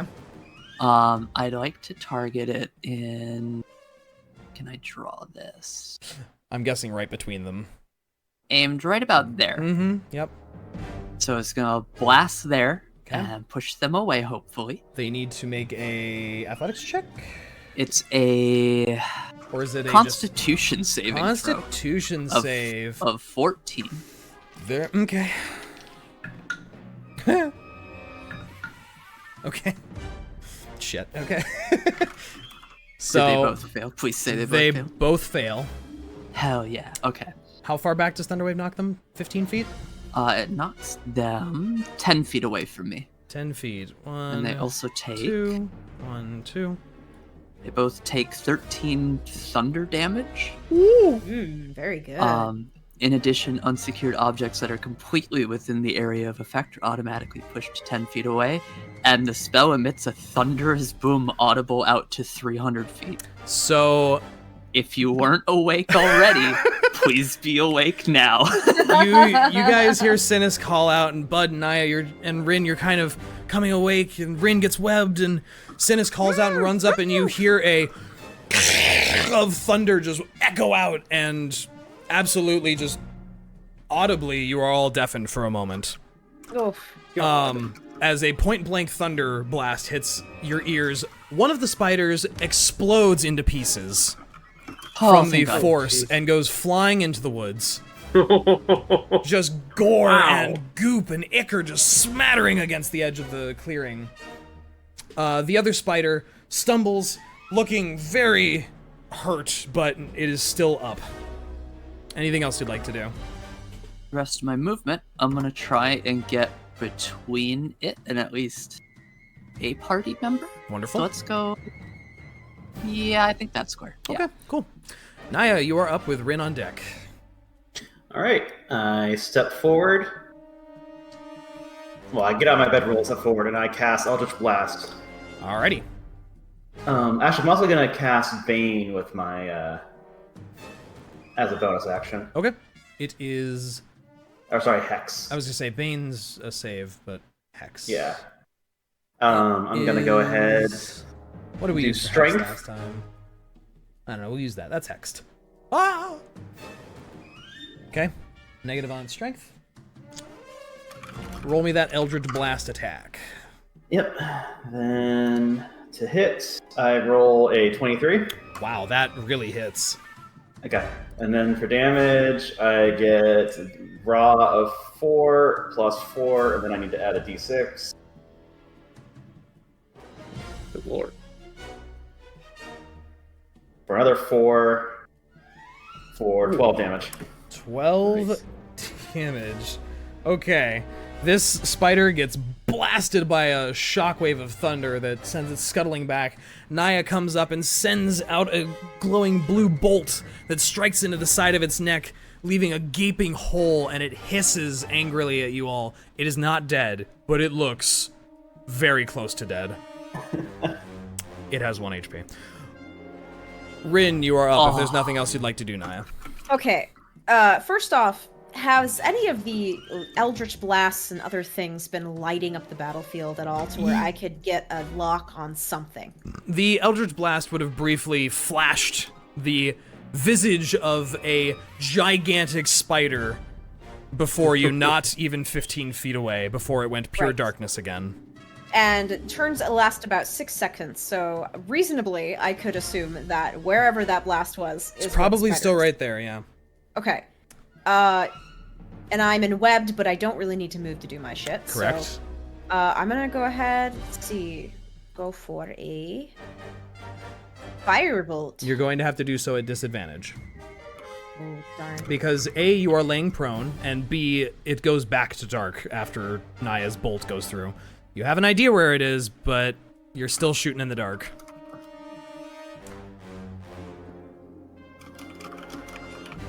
Okay. Did I see how far it was from me Yeah, it's when it lit about up? 10, 15 feet to your 10 to 15 feet. southeast-ish. Okay, then I'm gonna instead cast Burning Hands. On Oh, no. Synas? Oh, You shit. heard Synas charge I- out in front of you as well. Oh, Whatever's in character. If you Yeah. feel like Yeah. Rinn would still do that, Do Synas will understand. Yeah, He may not be thrilled about it, but he will understand. but he will understand. It is a giant 10-foot tall spider. it's a very large spider. It was also a kind of rude awakening. Yeah. So do what you're gonna do. What would Rinn do? She'd probably cast Burning Hands. to be Cast honest. Burning Hands then. All right, That is a dex save if I remember right. it is. We know how much Rinn doesn't like spiders. Oh, yeah. So The save is 14. Synas, go ahead and make a dex save. These Thank God I saved because you did Oh. enough damage to actually knock me out. No! But I think I take half. you take on her. half damage on a success. The spider failed. How much damage did you do? 16. 16 on the dot. Wow, yeah, that would have been exactly enough to KO Synas. Yeah. You would have wow, what the So- fuck? Yeah. Could you imagine? As Sorry, this, I'm sorry. It's okay. this thunder wave echoes out in a huge crash of sound, Rinn, in the dark, just barely catching sight on this spider, puts a hand out and a cone of flame just absolutely rakes across the ground, incinerating everything, Synas included, in a bright wave of fire that illuminates this entire space. The spider screeches and crumples and falls over and does that thing where the spider twitches and its legs curl up and it's disgusting. And you hear just this as it dies, and combat comes to an end with a Leonin gently smoldering before you. He is already patting himself out. smoldering. Does the light from Synas's burning mane light the area just a little bit? He's not really on fire. It's just a little, you can see the embers. The phrase of his robe and Yeah. stuff are probably a little. But there's not enough illumination for you to see. And they're slowly getting kind of padded out of, so. It's back to darkness again, unless you use like dancing lights, for example, that would illuminate the area. I do believe I have that. You so sure I'm do. Gonna cast So it. little flames, little motes of flames swirl around and illuminate the area. You guys can go ahead and help your friends tear out of the webs. Yeah. Thava's probably just gonna use her still flaming greatsword to just, give a nice little swing on each. Yeah, I actually It's fine, they're step away fine. really fast to help out with something. I'll be back as Yep. soon as I can. Okay. Sorry. That's fine. We're pretty much at the end, so. Quick little slash. Yeah, give me an attack roll. Please. Still please. matters. Still matters. 20. A 20. You slash very quickly. Who are you slashing at first? Let's say Rinn. Okay, so Rinn, you see a flame just arc through the air with a and slice the webs off of you. The webs quickly burning away as that does a hell of a lot of damage. It doesn't matter how much you do because I know you do too much. Rinn yelps. She's But scared. it does light up the He's area. scared of a little bit of fire. I thought that was your whole thing. Not when it's coming at me. And presumably similar to Reyka's, you slash it apart and disintegrate the webs, and Droop finally peeks out from underneath where Synas's bedroll was and just kind of looks at all of you in the dark and then hides back under the bedroll. And the fire on her sword goes out at this point. Dropping you shortly all after back cutting into mostly darkness, minus Rinn's little floating lights. I don't think Bud saw any of this, did he? He's too far you away. you saw flashes of light throughout the area, and then a giant burning gout of flame illuminated the area for a moment. But not the before- spiders. I mean, you saw the spiders. Okay. You saw one of them explode and the other one basically get burnt to a crisp. Which the corpse is still there, it's just a charred, smoldering pile. But Bud's like, oh my goodness, I've been out here plenty of times and seen spiders, but not any that big.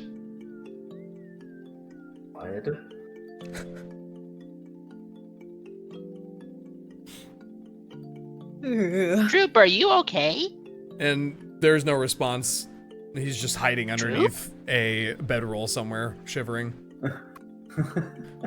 You hear like a muted. I'm okay. Okay. Bud like pats the whatever it is, the blanket. Yep, that he's hiding under. Yeah. But with that little upsetting interlude, you guys can finish your midnight watch. I'm so sorry. You're perfectly fine. Silence comes back to the area. Nothing else seems to show up after two giant spiders accost you in the middle of the night. But you may continue the rest of your night with third watch if you guys would like to. I I just- guess I'll do that with Reyka again. Can I just say that Synas blowing up that fucking spider is probably the most terrifying thing he's done? Like, he's just like, face Yeah. It was just like him running up obliterates to it. it, clapping his hands together, And- and then just I feel like covered. every session there's like a new spell I learn that Synas can do. Like, Yeah. how many has he So- got in his back pocket? Thava will actually even kind of like, be slightly impressed by that, and kind of just be like, "That was pretty impressive, Synas." I just wish they weren't so quick on the draw. I was hoping to do that before they lunged. Ironically, you were the only one that seemed to get hurt and did friendly fire. That's Wow, it's so friendly. I see what you've done there. It's clever. I'm sure the bits of hair will regrow. Maybe. But yes, third watch. If you would like to roll perception checks for me, Bud and Reyka. Got a 15. A 15. I also got. I think I get a 15. Hold on. Wait, where's my sheet? Hello. Hello. Yes, I also got a 15. Very nice. Double 15s. You are both very confident that there are no other big-ass spiders lurking around the nearby vicinity. As Thank goodness. the gentle and the beginnings of dawn's first light begin to show among the forest very dimly, and your companions begin to awaken. And I think that's where we will call it for today. Do we still get a long rest from all that? You or- still do get to take a long rest, yes. Okay. So anyone who spent spells can recover their spells. But we are getting close to 4 hours, so we will stop here. And you guys will be able to continue this next time, whenever that is. Whenever we catch up with the adventures of you guys next on Dorks in Danger. Dorks in danger. Yes. We'll see you guys around. Bye-bye now.